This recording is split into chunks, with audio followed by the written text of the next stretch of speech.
আলহামদুলিল্লাহ ওয়াসসালাতু ওয়াসসালাম আলা রাসূলিল্লাহ ওয়া আলা আলিহি ওয়া সাহবিহি আজমাইন আম্মা বাদ আউযু বিল্লাহি মিনাশ শাইতানির রাজীম বিসমিল্লাহির রহমানির রহিম আফালা ইয়াতাদাব্বারুনাল কুরআন ওয়ালাউ কানা মিন ইনদি গায়রিল্লাহ লাওয়াজাদু ফি ইখতিলাফান কাসীরা বিসমিল্লাহির রহমানির রহিম সানুরিহিম আয়াতিনা ফিল আফাকি ওয়া ফি আনফুসিহিম হাত্তা ইয়াতাবায়্যানা লাহুম আন্নাহুল হক আওয়ালাম ইয়াকফি বিরাব্বিকা আন্নাহু আলা কুল্লি শাইইন শাহীদ রব্বি ইশরাহ লি সাদরি ওয়া ইয়াসসির লি আমরি ওয়াহলুল উকদাতাম মিন লিসানি ইয়াফকাহু কাওলি।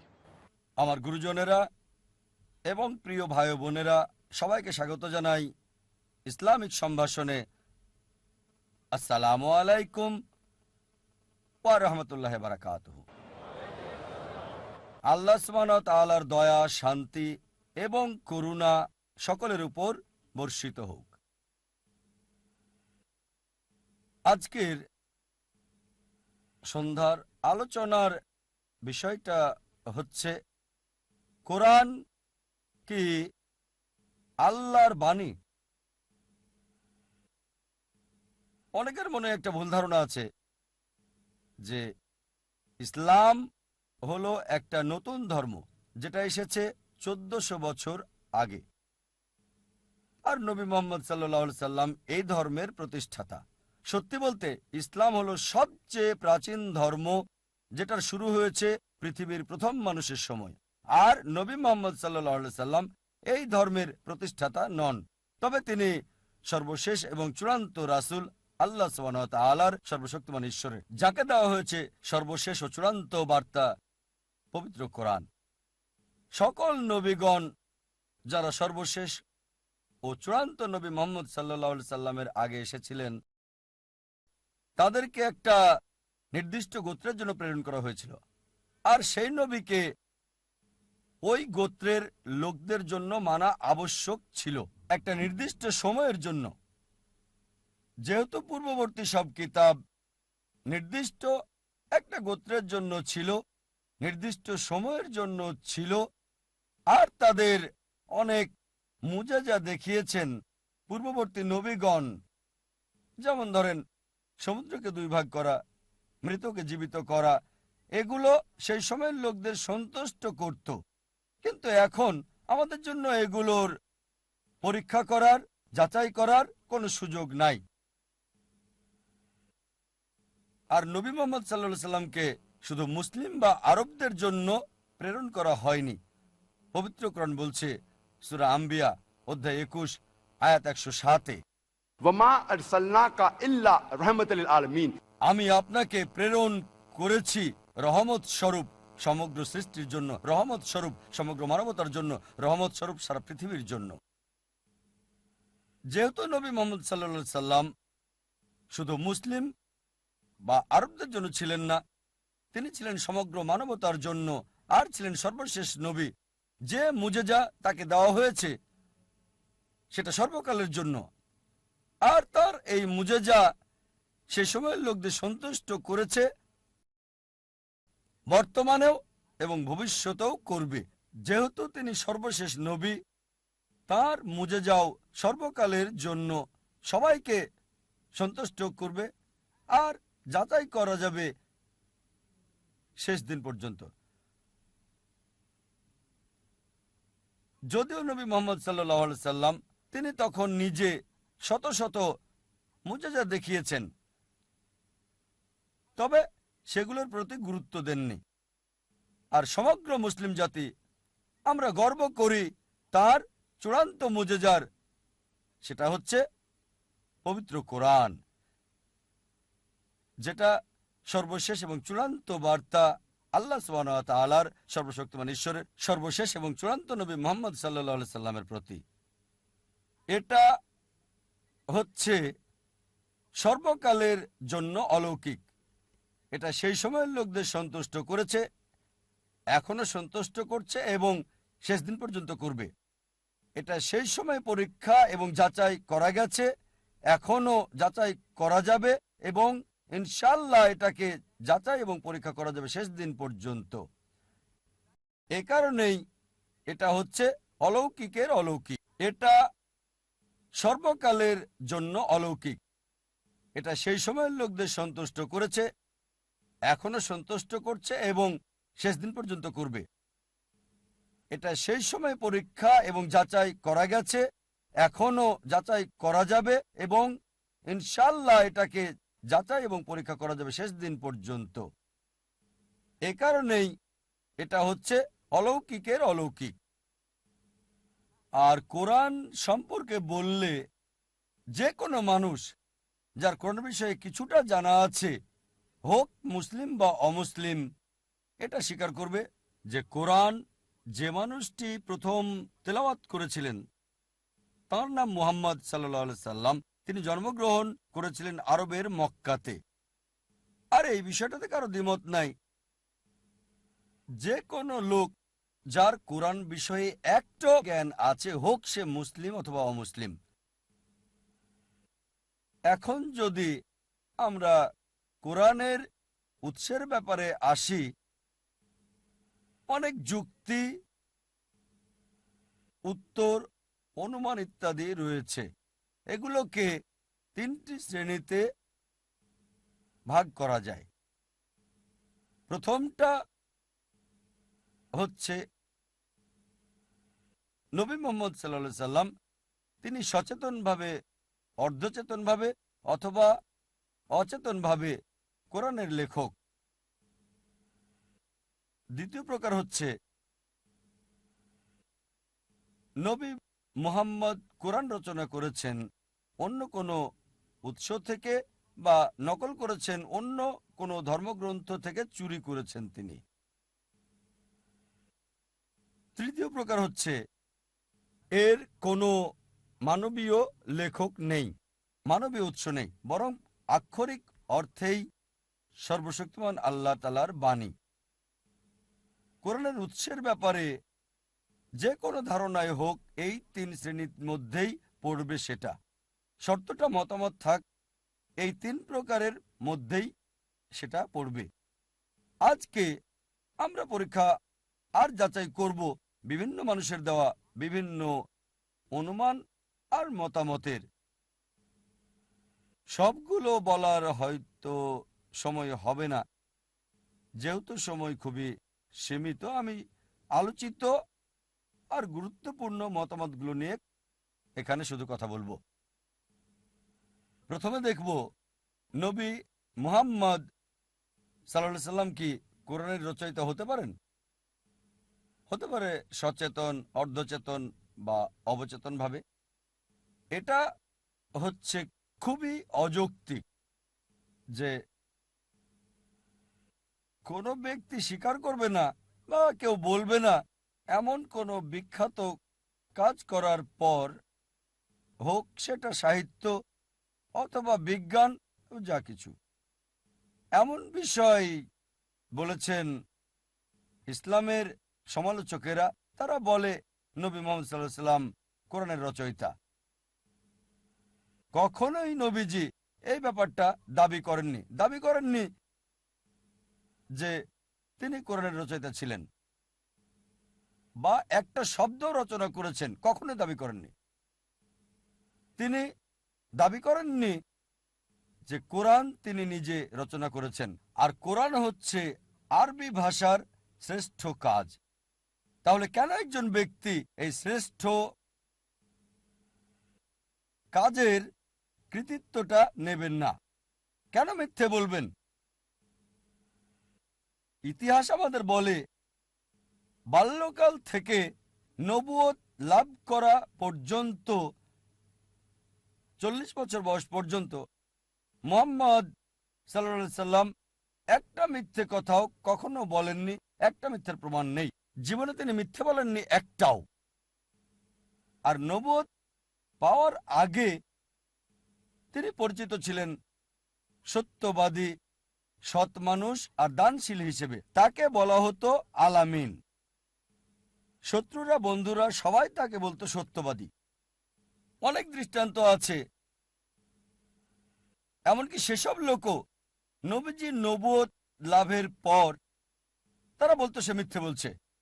তারপরে শত্রুরা, বিরোধীরা তাদের মূল্যবান জিনিসগুলো নিরাপত্তার জন্য তার কাছে রাখত। বিষয়টা তারপরও পরিষ্কার হয় যখন নবীজি মক্কা থেকে মদিনা হিজরত করেন। তিনি হযরত আলী রাদিয়াল্লাহু আনহুকে বললেন, এই জিনিসগুলো মালিককে বুঝিয়ে দেবে। তার শত্রুরা বলতো সে মিথ্যে বলছে, তারপরও তাকে তারা বিশ্বাস করত, মূল্যবান জিনিসগুলো তার কাছে রাখতো। কেন? আমরা আবু সুফিয়ানের কথা বলতে পারি, যিনি মক্কার একটা গোত্রের প্রধান ছিলেন। যখন তিনি রাজা হারক্লাউসের কাছে গেলেন, তার সাহায্য চাইলেন, তখন রাজা জিজ্ঞেস করলেন যে তোমার কি মনে হয়, তোমার জানা মতে এই নবী কখনো মিথ্যে বলেছে, অথবা কখনো কি সে অবিচার করেছে? আবু সুফিয়ান, সে সময় সে নবীজির শত্রু ছিল, সে উত্তর দিল না। তাহলে কেন এমন সৎ, বিশ্বাসী, দানশীল ব্যক্তি মিথ্যে কথা বলবে? চলুন এবারে প্রাচ্যবিদ আর ইসলামের সমালোচকদের বিভিন্ন অভিযোগগুলো বিশ্লেষণ করে দেখি মুহাম্মদ সাল্লাল্লাহু আলাইহি ওয়াসাল্লামের বিরুদ্ধে। আলোচিত বিষয়গুলো দেখব। ইসলামের সমালোচকদের একটা অভিযোগ হচ্ছে যে নবী মুহাম্মদ মিথ্যে বলেছে যে সে কোরআনের রচয়িতা নয়, আর ঈশ্বরের উপর চাপিয়ে দিয়েছে স্বার্থ হাসিলের জন্য। আমরা জানি অনেক মানুষই তারা নিজেকে নবী দাবি করেছিল, ধর্মপ্রচারক দাবি করেছিল, নিজেকে সাধু দাবি করেছিল বিলাসবহুল জীবনযাপনের জন্য। পৃথিবীতে এমন হাজার হাজার উদাহরণ আছে, এমনকি এখনো। কিন্তু যদি নবীজির জীবনের দিকে তাকাই, তিনি নবুয়ত পাওয়ার আগে বিলাসবহুল জীবনযাপন করেছেন নবুয়তের পরের জীবনের চেয়ে। তিনি বিয়ে করেছিলেন 25 বছর বয়সে একজন ধনী মহিলাকে, যার নাম খাদিজা রাদিয়াল্লাহু আনহা।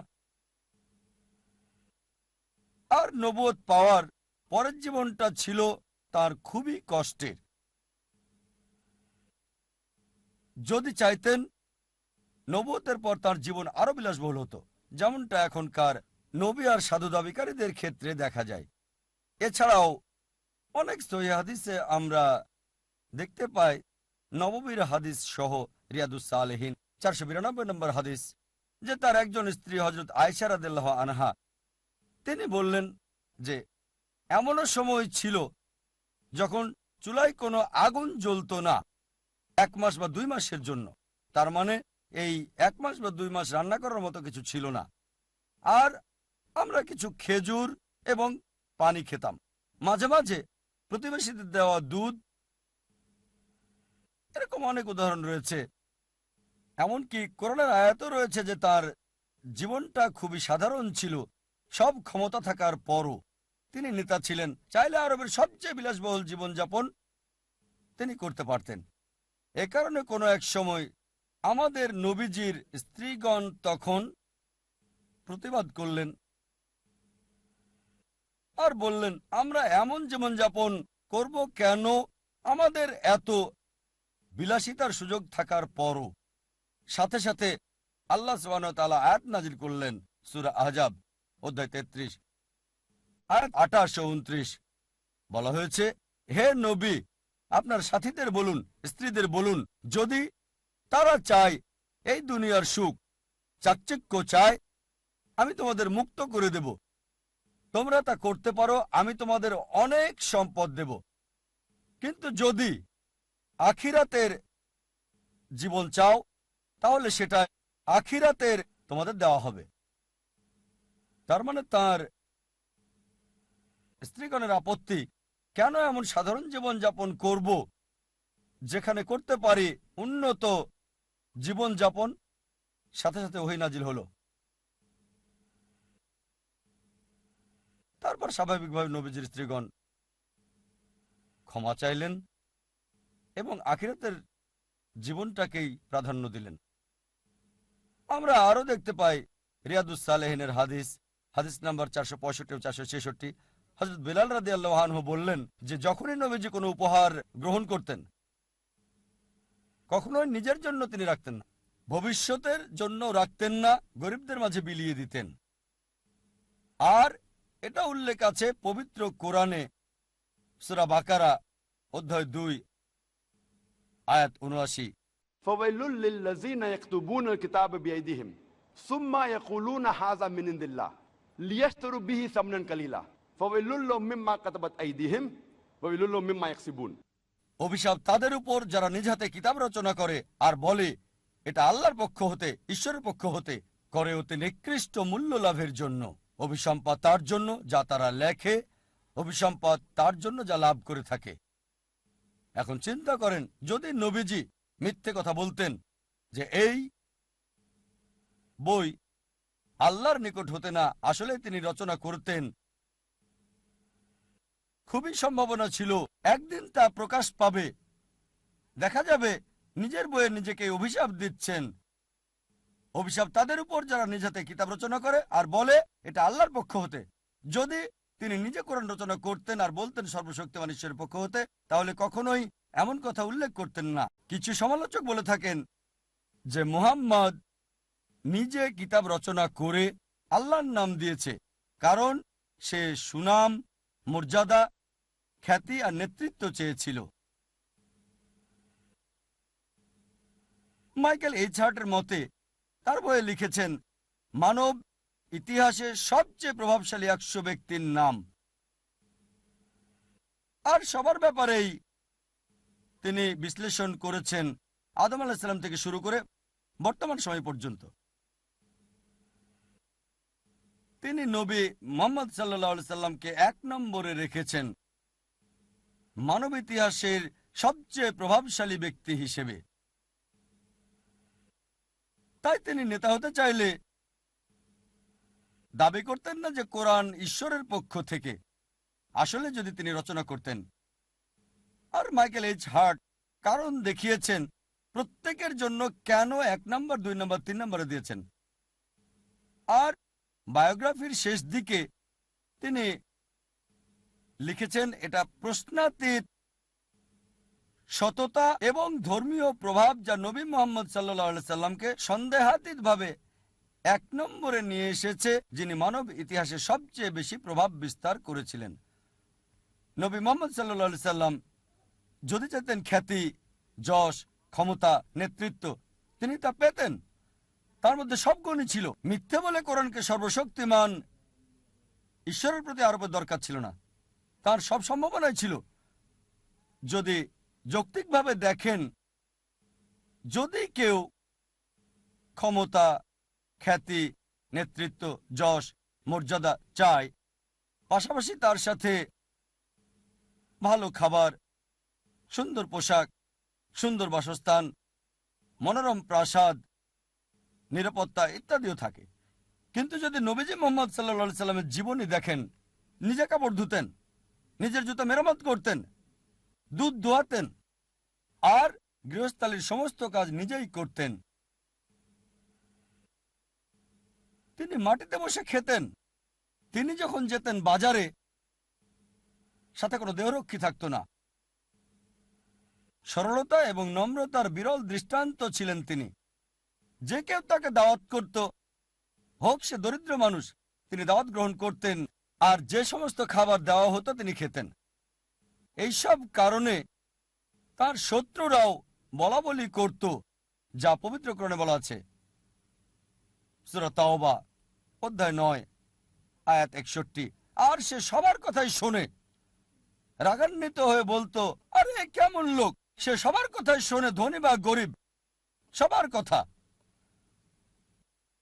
অনেক দৃষ্টান্ত আর উদাহরণ রয়েছে যেগুলো ইতিহাসের পাতায় লিপিবদ্ধ আর হাদিসে আছে।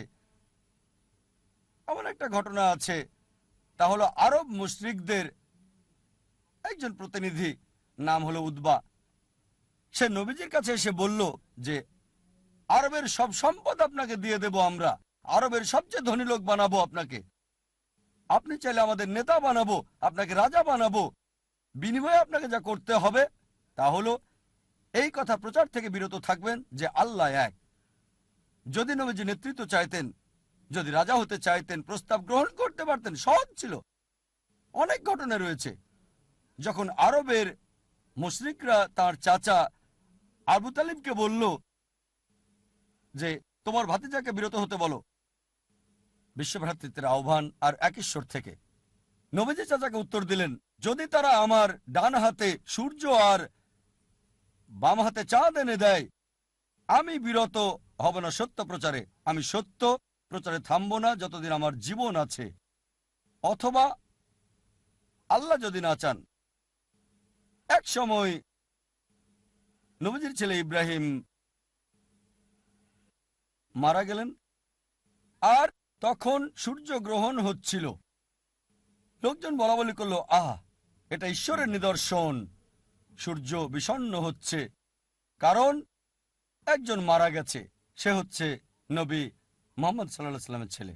তারপর নবীজি উত্তর দিলেন আর বললেন, সূর্য এবং চন্দ্র এগুলো আল্লাহ সুবহানাহু ওয়া তাআলার সৃষ্টি। কোন মানুষের জন্ম অথবা মৃত্যুর কারণে চন্দ্র সূর্য গ্রহণ হয় না। যদি তিনি খ্যাতি আর ক্ষমতা চাইতেন, তার জন্য সুযোগ ছিল, তিনি বলতে পারতেন, হ্যাঁ, আমার ছেলে মারা গেছে, আমি দেখছি স্বর্গ কাঁদছে। তিনি তা বলেননি, কারণ তিনি সত্যবাদী।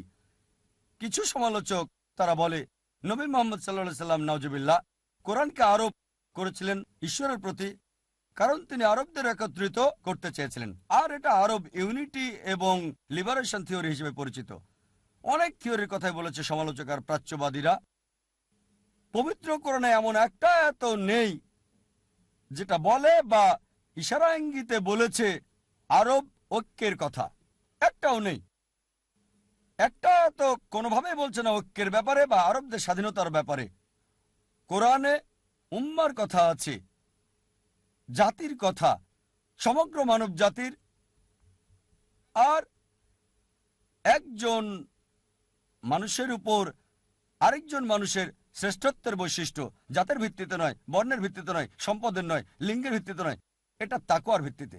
আর এটা বলা হয়েছে সূরা হুজুরাত অধ্যায় 49 আয়াত 13। আল্লাহ বলেছেন, ইয়া আইয়ুহান নাসু ইন্না খালাকনাকুম মিন যাকরিন ওয়া উনসা ওয়া জাআলনাকুম শুউবান ওয়া কাবাইলা লিতারাফু ইন্না আক্রামাকুম ইনদাল্লাহি আতকাকুম ইন্নাল্লাহা আলিমুন খাবীর। হে মানব জাতি, আমি তোমাদেরকে সৃষ্টি করেছি এক জোড়া নারী এবং পুরুষ থেকে, আর বিভক্ত করেছি জাতি এবং গোত্রে, যাতে তোমরা একে অপরকে চিনতে পারো। এজন্য নয় যে একে অপরকে ঘৃণা করবে। আর সেই বেশি সম্মানিত আল্লাহ সুবহানাহু ওয়া তাআলার কাছে যার রয়েছে তাকওয়া। আল্লাহ সুবহানাহু ওয়া তাআলার কাছে বিচারের মানদণ্ডটা জাতি, বর্ণ, দল, লিঙ্গ, সম্পদের ভিত্তিতে নয়, এটা তাকওয়ার ভিত্তিতে। এটা খোদাভীরুতা, এটা বিশ্বাস। অনেক আয়াতই রয়েছে কোরআনে সত্যবাদিতার ব্যাপারে, আর বলা হয়েছে সত্যবাদী হওয়ার জন্য যদি আপনজনের বিরুদ্ধেও যায়, মতবিরোধ হতে পারে তোমার বাবার সাথে, স্বামী স্ত্রীর মধ্যে, এমনকি আত্মীয়দের মধ্যেও, যদি আপনি সত্য কথা বলেন। আল্লাহ কোরআনে বলেছেন সূরা তাওবা অধ্যায় 9 আয়াত 24-এ, কুল ইন কানা আবাউকুম বলো হোক সেটা তোমার পিতা ওয়া আবনাউকুম অথবা তোমার সন্তান ওয়া ইখওয়ানুকুম অথবা তোমার ভাই ওয়া আজওয়াজুকুম অথবা তোমার সঙ্গী ওয়া আশিরাতুকুম অথবা তোমার আত্মীয়, ওয়া আমওয়ালুন ইকতারাফতুমুহা ওয়া তিজারাতুন তাখশাউনা কাসাদা ওয়া মাসাকিন তারজাউনাহা। যে সম্পদ তুমি জমা করছো, যে ব্যবসা তুমি করছো, যে ঘরে তুমি বসবাস করছো। আল্লাহ বলছেন যদি এই 8টি জিনিসকে ভালোবাসো, তোমার পিতা, তোমার সন্তান, তোমার ভাই, তোমার সঙ্গী, তোমার আত্মীয়, যে সম্পদ জমা করছো, যে ঘরে বাস করছো, যে ব্যবসা করছো, তারপর আল্লাহ বলছেন আহাব্বা ইলাইকুম মিনাল্লাহি ওয়া রাসূলিহি ওয়া জিহাদিন ফি সাবিলিহি। যদি আল্লাহর চেয়ে এসবকে বেশি ভালোবাসো, তার রাসূলের চেয়ে, চেষ্টার চেয়ে, সংগ্রামের চেয়ে আল্লাহ সুবহানাহু ওয়া তাআলার পথে, আল্লাহ বলছেন ফাতারাব্বাসু, অপেক্ষা করো, হাত্তা ইয়াতি আল্লাহু বিআমরি ওয়াল্লাহু লা ইয়াহদিল কওমাল ফাসিকিন। অপেক্ষা করো আল্লাহর সিদ্ধান্ত আসা পর্যন্ত। আল্লাহর আযাবের অপেক্ষা করো। আর আল্লাহ ফাসিক লোকদের অনুগ্রহ করেন না। সুতরাং নবীজি আরবের ঐক্য চাইলে এরকম আয়াত কোরআনে কেন উল্লেখ থাকবে? এটা আরো বলা হয়েছে পবিত্র কোরআনে সূরা আল ইমরান অধ্যায় 3 আয়াত 103-এ, ওয়াতাসিমু বিহাবলিল্লাহি জামিআ ওয়া লা তাফাররাকু। আল্লাহর রজ্জু শক্ত করে ধরো আর বিভক্ত হও না। তাই আমাদের নবীজি বিশ্বাসীদের ঐক্যের কথা বলছেন। তিনি এখানে আরবদের ঐক্যের ব্যাপারে বলছেন না। যদি নবীজি আরবদের ঐক্য চাইতেন, সহজে নেতৃত্ব নিয়ে নিতেন, তাদের নেতা হতেন, রাজা হতেন, সহজে আরবদের একত্রিত করতেন। কোরআনে অনেক আয়াতই আছে যেগুলো এই থিওরিকে খণ্ডন করে। আরো বলা হয়েছে পবিত্র কোরআনে সূরা আল ইমরান অধ্যায় 3 আয়াত 43-এ বলা হয়েছে, وإذ قالت الملائكة يا مريم আর ফেরেশতাগণ বলল, হে মরিয়ম, إن الله اصطفاك وطهرك যে আল্লাহ তোমাকে বাছাই করেছেন এবং পবিত্র করেছেন এবং সম্মানিত করেছেন সব নারীর চেয়ে। চিন্তা করেন, কোরআন বলছে যে মরিয়ম যীশু খ্রিস্ট সাল্লামের মা, যিনি ছিলেন ইহুদি, তাকে পৃথিবীর সব মহিলার উপর মর্যাদা দেওয়া হয়েছে। যদি তিনি আরবের ঐক্য চাইতেন তাহলে বাছাই করতেন তার মাকে বা তার স্ত্রীকে অথবা কন্যাকে, আরবের অন্য মহিলাকে, সব মহিলার প্রতিনিধি হিসাবে। কিন্তু তিনি বাছাই করলেন কাকে?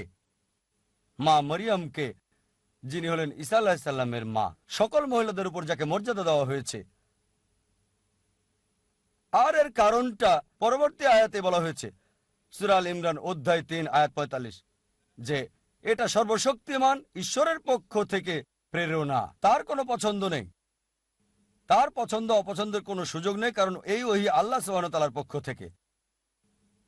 আরো অন্যান্য অনেক আয়াত রয়েছে পবিত্র কোরআনে অনেক জায়গায়, সূরা বাকারা অধ্যায় 2 আয়াত 47-এ, যে তুমি কি আমার অনুগ্রহের কথা জানো না, আমি যা করেছিলাম ইসরায়েলের সন্তানদের উপর, ইসরায়েলের উপর। তাই কোরআনের এই সবগুলো আয়াত যদি নবী মুহাম্মদ নাউজুবিল্লাহ কোরআনের রচয়িতা হতেন, আল্লাহ মাফ করুন, তাহলে কেন তিনি এই আয়াত কোরআনে বলবেন? আরেকটা অভিযোগ বা থিওরি, যেটা পরিচিত থিওরি অব মোরাল রিফরমেশন। নবী মুহাম্মদ কোরআনকে সর্বশক্তিমান ঈশ্বরের বাণী বলেছেন কারণ মানুষকে পুনর্গঠন করতে চেয়েছিলেন। তাহলে কেন একজন মানুষ মিথ্যে বলবে যে মানুষকে মোরালে রিফর্ম করতে চায়? যদি সত্যবাদী হতে চান, মিথ্যে দিয়ে সেটা হতে পারবেন না। উদ্দেশ্য আর কাজের মধ্যে মিল থাকতে হবে। আর কোরআন বলছে সূরা আনাম অধ্যায় 6 আয়াত 93, যে তার চেয়ে আর কে পাপী হতে পারে মানুষের মধ্যে যে সর্বশক্তিমান ঈশ্বরের উপর মিথ্যে কথা বলে আর বলে ঈশ্বরের ওহী পেয়েছে, আসলে সে পায় নাই। এই সম্ভাবনা ছিল যে পরবর্তীতে নবীজির বিষয়গুলো প্রকাশ পেত আর নিজেকে খারাপ বলে আখ্যায়িত করতেন নিজের বইয়ে, যদি রচয়িতা হতেন নাউজুবিল্লাহ, আল্লাহ মাফ করুন। এটা বলা হয়েছে সূরা হাক্কায় অধ্যায় 69 আয়াত 44, 45, 46, 47, যে যদি নবীর কোনো কথা আমার নামে চালিয়ে দিত, অবশ্যই তার ডান হাত ধরে ফেলতাম এবং তার জীবন ধমনী আমি কেটে ফেলতাম, আর তোমাদের মধ্যে কেউ তাকে রক্ষা করতে পারত না। আল্লাহ কোরআনে বলছেন, যদি নবী বা অন্য কোনো মানুষ মিথ্যা আবিষ্কার করত বা আল্লাহর নামে মিথ্যে চালিয়ে দিত, সর্বশক্তিমান ঈশ্বর সেই নবীর ডান হাত চেপে ধরতেন আর তার জীবন ধমনী কেটে ফেলতেন, আর কেউ তাকে রক্ষা করতে পারত না। আর কিছু লোক আছে যারা বলে নাউজুবিল্লাহ নবী মুহাম্মদ সাল্লাল্লাহু আলাইহি সাল্লাম ভুগতেন মাইথোম্যানিয়ায়। এটা মানসিক সমস্যা যার দ্বারা মানুষ মিথ্যে কথা বলে এবং ওই মিথ্যেকে বিশ্বাসও করে। মাইথোম্যানিক হলো এমন ব্যক্তি যে মিথ্যে কথা বলে আর সেই মিথ্যাকে সে বিশ্বাসও করে।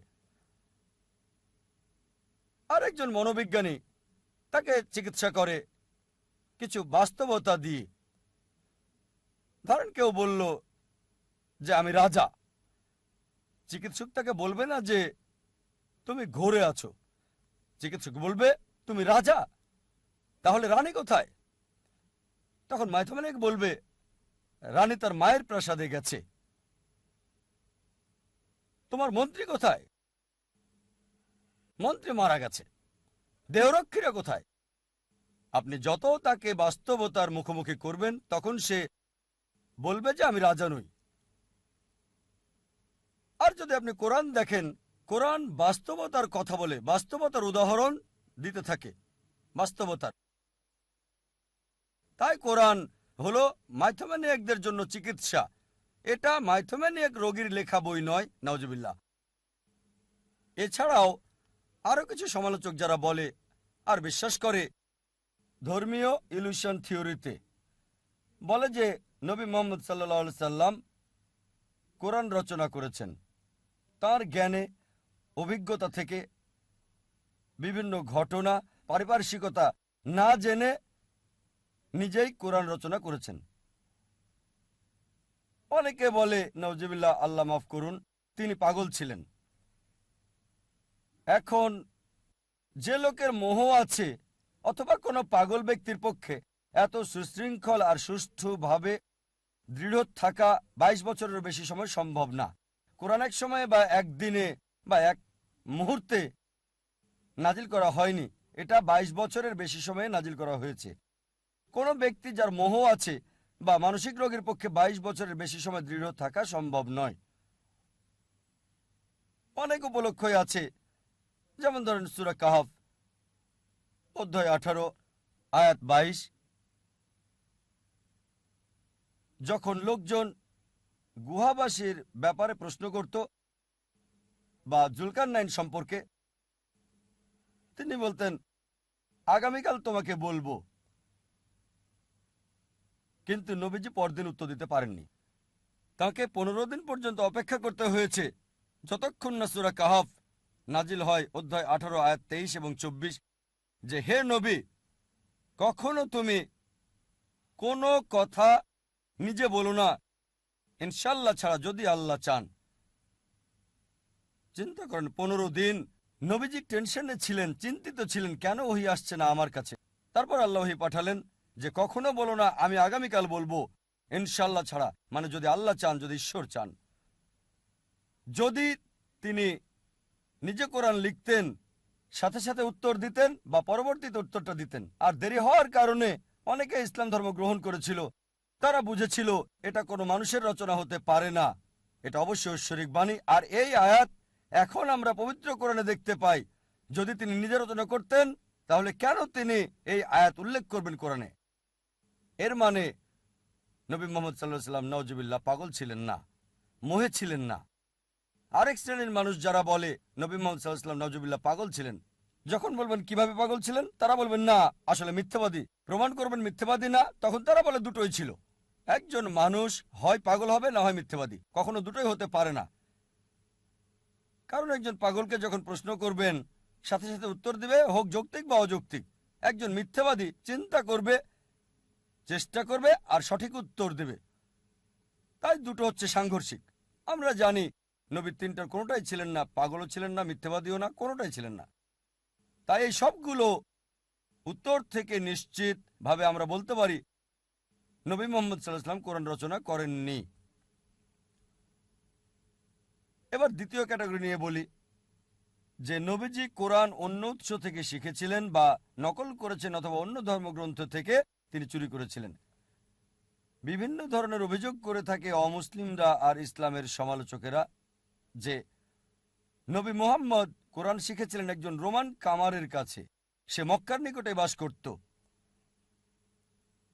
আল্লাহ সুবহানাহু ওয়া তাআলা ওহী নাজিল করলেন সূরা নাহল অধ্যায় 16 আয়াত 103, আমি জানি তারা বলে তুমি অন্য কারো কাছ থেকে কিতাব শিখেছ, কিন্তু তারা জানে না তার ভাষা আরবি ছিল না, আর কোরআন ছিল বিশুদ্ধ আরবি ভাষায়। রোমান কর্মকার খুব একটা আরবি জানতো না, সে ছিল বিদেশি। আর আপনি বলছেন নবীজি তার কাছে শিখেছিল। আর কোরআন, এই বই রচনা করা হচ্ছে বিশুদ্ধ সুন্দর আরবি ভাষায়। অনেকটা এমন যে একজন চাইনিজ যে ভালো ইংরেজি জানে না, সে শেক্সপিয়ারকে কবিতা লেখা শিখিয়েছে।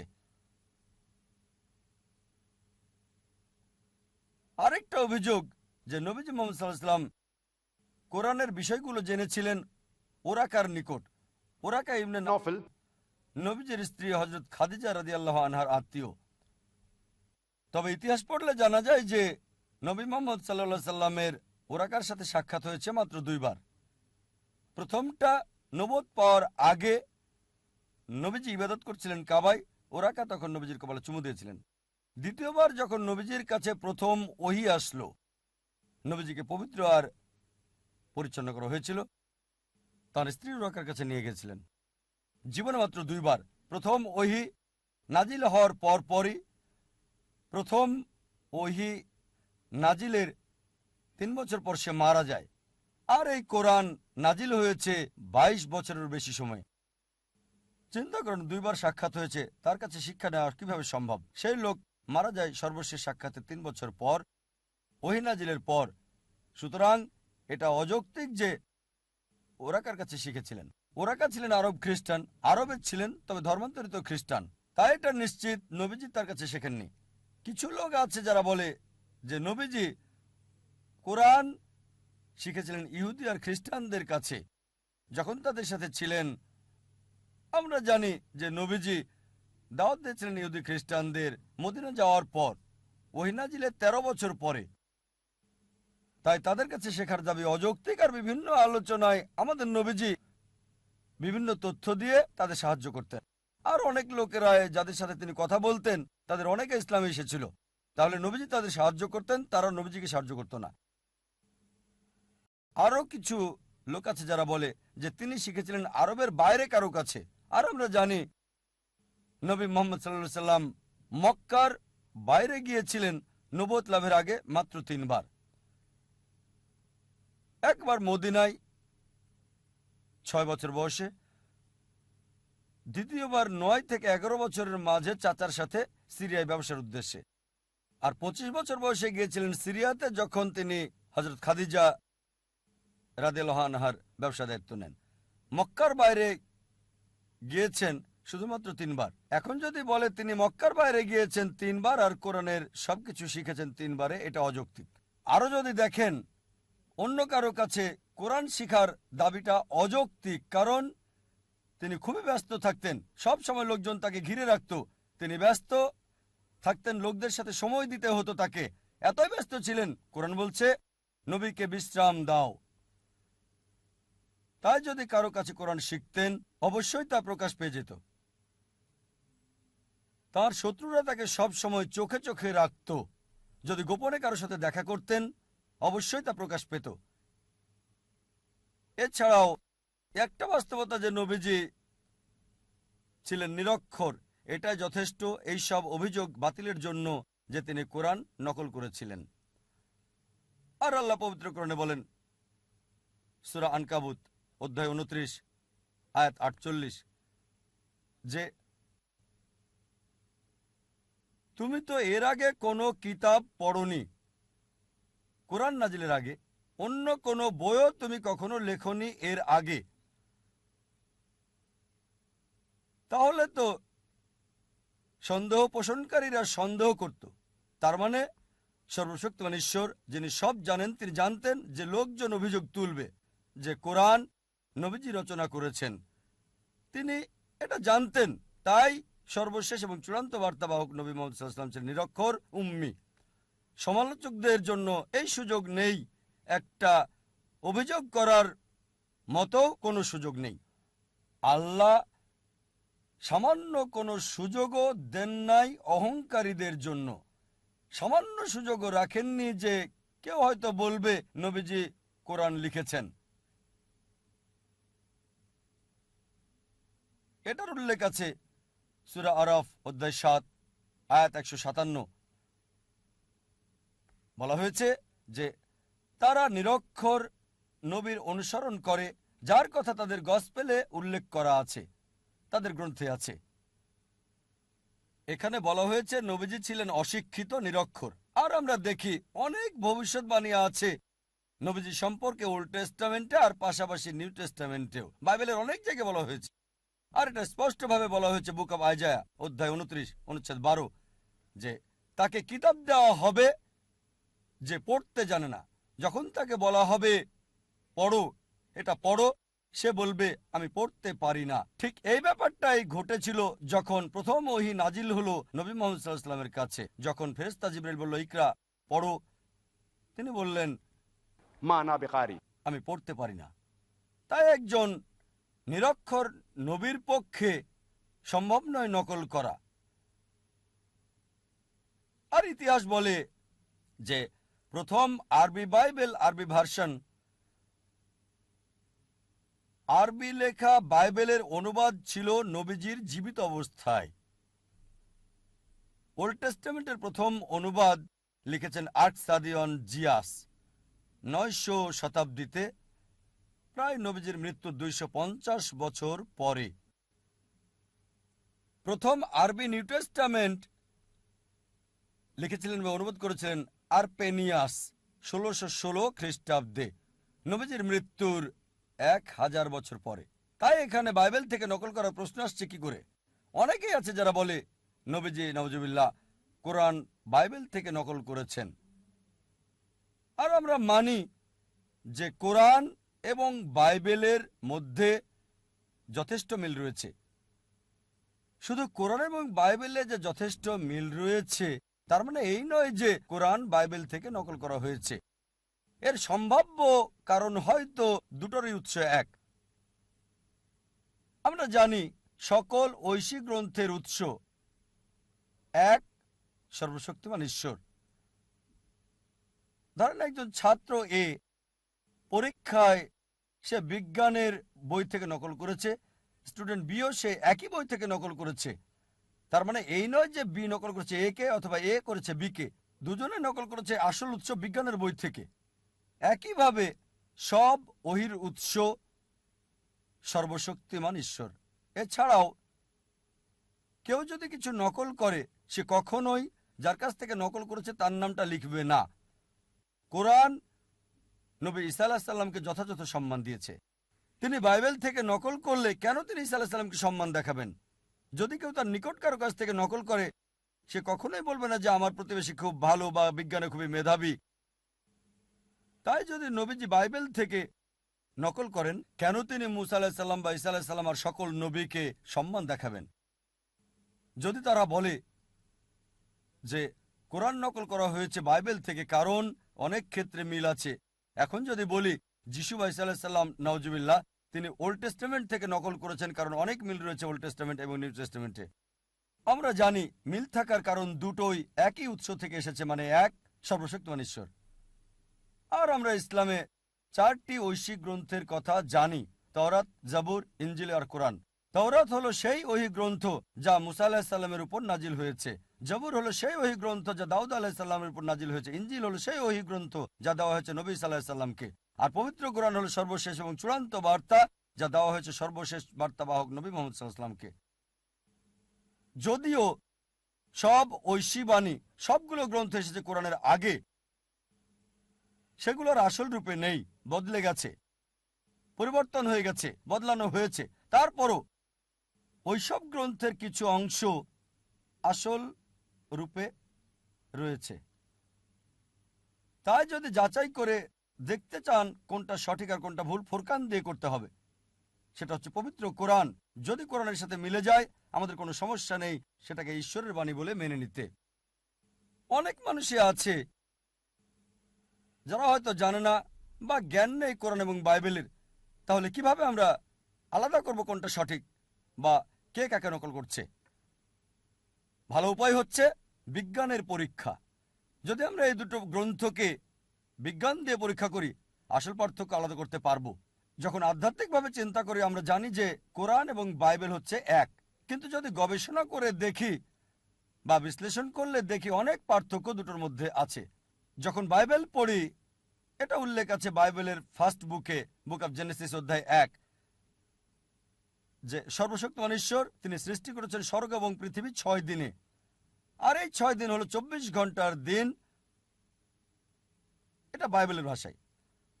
কোরআন ও বিশ্ব সৃষ্টির ব্যাপারে বলা হয়েছে সর্বশক্তিমান ঈশ্বর স্বর্গ এবং পৃথিবী সৃষ্টি করেছেন 6টা আইয়ামে। আইয়াম হচ্ছে ইয়ামের বহু বচন। ইয়ামের একটা অর্থ হচ্ছে 24 ঘন্টার দিন, তবে আরেকটা আরবি অর্থ একটা দীর্ঘ সময়, যুগ। এখন বিজ্ঞানীরা বলে যে এই বিশ্ব সৃষ্টি করা হয়েছে বিলিয়ন বিলিয়ন বছরে, তাই যদি বলা হয় 24 ঘন্টা 6 দিনে সেটা ভুল। তবে কোরআনের ব্যাপারে বিজ্ঞানীদের কোনো আপত্তি নেই। যখন কোরআন বলছে স্বর্গ এবং পৃথিবী সৃষ্টি করা হয়েছে 6 আইয়ামে, মানে 6টা দীর্ঘ সময়ে 24 ঘন্টার দিনে নির্দিষ্ট করা ছাড়া। আবার বাইবেলে বলা হয়েছে ফার্স্ট বুক অব জেনেসিস অধ্যায় 1 অনুচ্ছেদ 3 থেকে 5 যে সর্বশক্তিমান ঈশ্বর সৃষ্টি করেছেন দিন এবং রাত প্রথম দিনে, আলো সৃষ্টি করেছেন প্রথম দিনে। আবার জেনেসিস বলছে অধ্যায় 1 অনুচ্ছেদ 14 থেকে 19 আলোর উৎস মানে তারা এবং সূর্যকে সৃষ্টি করা হয়েছে চতুর্থ দিনে। চিন্তা করেন, আলো সৃষ্টি করা হচ্ছে প্রথম দিনে আর উৎস সৃষ্টি হয়েছে চতুর্থ দিনে। সূর্য এবং চন্দ্র সৃষ্টি হয়েছে চতুর্থ দিনে আর সূর্য এবং তারার আলো সৃষ্টি হয়েছে প্রথম দিনে। এটা অযৌক্তিক। কিভাবে সূর্যের আগে আলো আসা সম্ভব? কোরআনের স্বর্গ এবং পৃথিবী সৃষ্টির ব্যাপারে বলে, তবে সেটা অযৌক্তিক, কোনো কিছু বলে না। আবার বলা হয়েছে বাইবেলের প্রথম বুক অব জেনেসিস অধ্যায় 1 অনুচ্ছেদ 9 থেকে 13 বলছে পৃথিবী সৃষ্টি করা হয়েছে তৃতীয় দিনে। আর জেনেসিস অধ্যায় 1 অনুচ্ছেদ 14 থেকে 19 বলছে সূর্য এবং চন্দ্র সৃষ্টি হয়েছে চতুর্থ দিনে। বিজ্ঞান আমাদের বলছে যে পৃথিবী এবং চাঁদ প্রথমটার অংশ মানে সূর্যের অংশ। তাই যদি বলা হয় পৃথিবী সৃষ্টি করা হয়েছে মূল সৃষ্টি সূর্যের আগে, এটা অবৈজ্ঞানিক। কোরআন সৃষ্টির ব্যাপারে বলছে সূর্য, চাঁদ আর পৃথিবীর, তবে কোরআন বলছে ধারাবাহিক সৃষ্টির কথা। চিন্তা করেন, নবীজি মুহাম্মদ সাল্লাল্লাহু আলাইহি ওয়াসাল্লাম নকল করেছিলেন বাইবেল থেকে আর ধারাবাহিকতা বদলে ফেলেছেন। তিনি বলেন না, দুটো একসাথে সৃষ্টি। বাইবেল আবার বলছে বুক অব জেনেসিস অধ্যায় 1 অনুচ্ছেদ 9 থেকে 13 যে সর্বশক্তিমান ঈশ্বর শাকসবজি আর গাছপালা সৃষ্টি করেছেন তৃতীয় দিনে। আবার জেনেসিস অধ্যায় 1 অনুচ্ছেদ 14 থেকে 19 সূর্য সৃষ্টি করলেন চতুর্থ দিন। বিজ্ঞান বলছে এটা কখনোই সম্ভব নয় যে সূর্যের আলো ছাড়া গাছপালা হওয়া। এটা সম্পূর্ণ অবৈজ্ঞানিক। আবার বাইবেল বলছে জেনেসিস অধ্যায় 1 অনুচ্ছেদ 16 যে সর্বশক্তিমান ঈশ্বর দুটো বড় আলো সৃষ্টি করেছেন। বড়টা হলো সূর্য দিনে আলো দেওয়ার জন্য আর ছোটটা হচ্ছে চাঁদ রাতের বেলা আলো দেওয়ার জন্য। দেখেন, বাইবেল বলছে সূর্যের আলো আর চাঁদের আলো তাদের নিজস্ব। বাইবেল বলছে চাঁদের নিজস্ব আলো আছে। কোরআন বলছে সূরা ফুরকান অধ্যায় 25 আয়াত 61-তে চাঁদের আলো তার নিজস্ব আলো নয়, প্রতিফলিত আলো। চিন্তা করেন, নবীজি বাইবেল থেকে নকল করেছেন আর সংশোধন করেছেন। নিজস্ব আলো নয়, প্রতিফলিত আলো। মানবীয়ভাবে সম্ভব নয়। শুধু যার পক্ষে সম্ভব তিনি ঈশ্বর।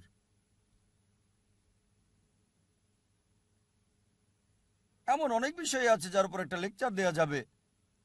আমার একটা বিতর্ক হয়েছিল ডাক্তার উইলিয়াম ক্যাম্বেলের সাথে। বিষয়টা ছিল কোরআন এবং বাইবেল বিজ্ঞানের আলোকে।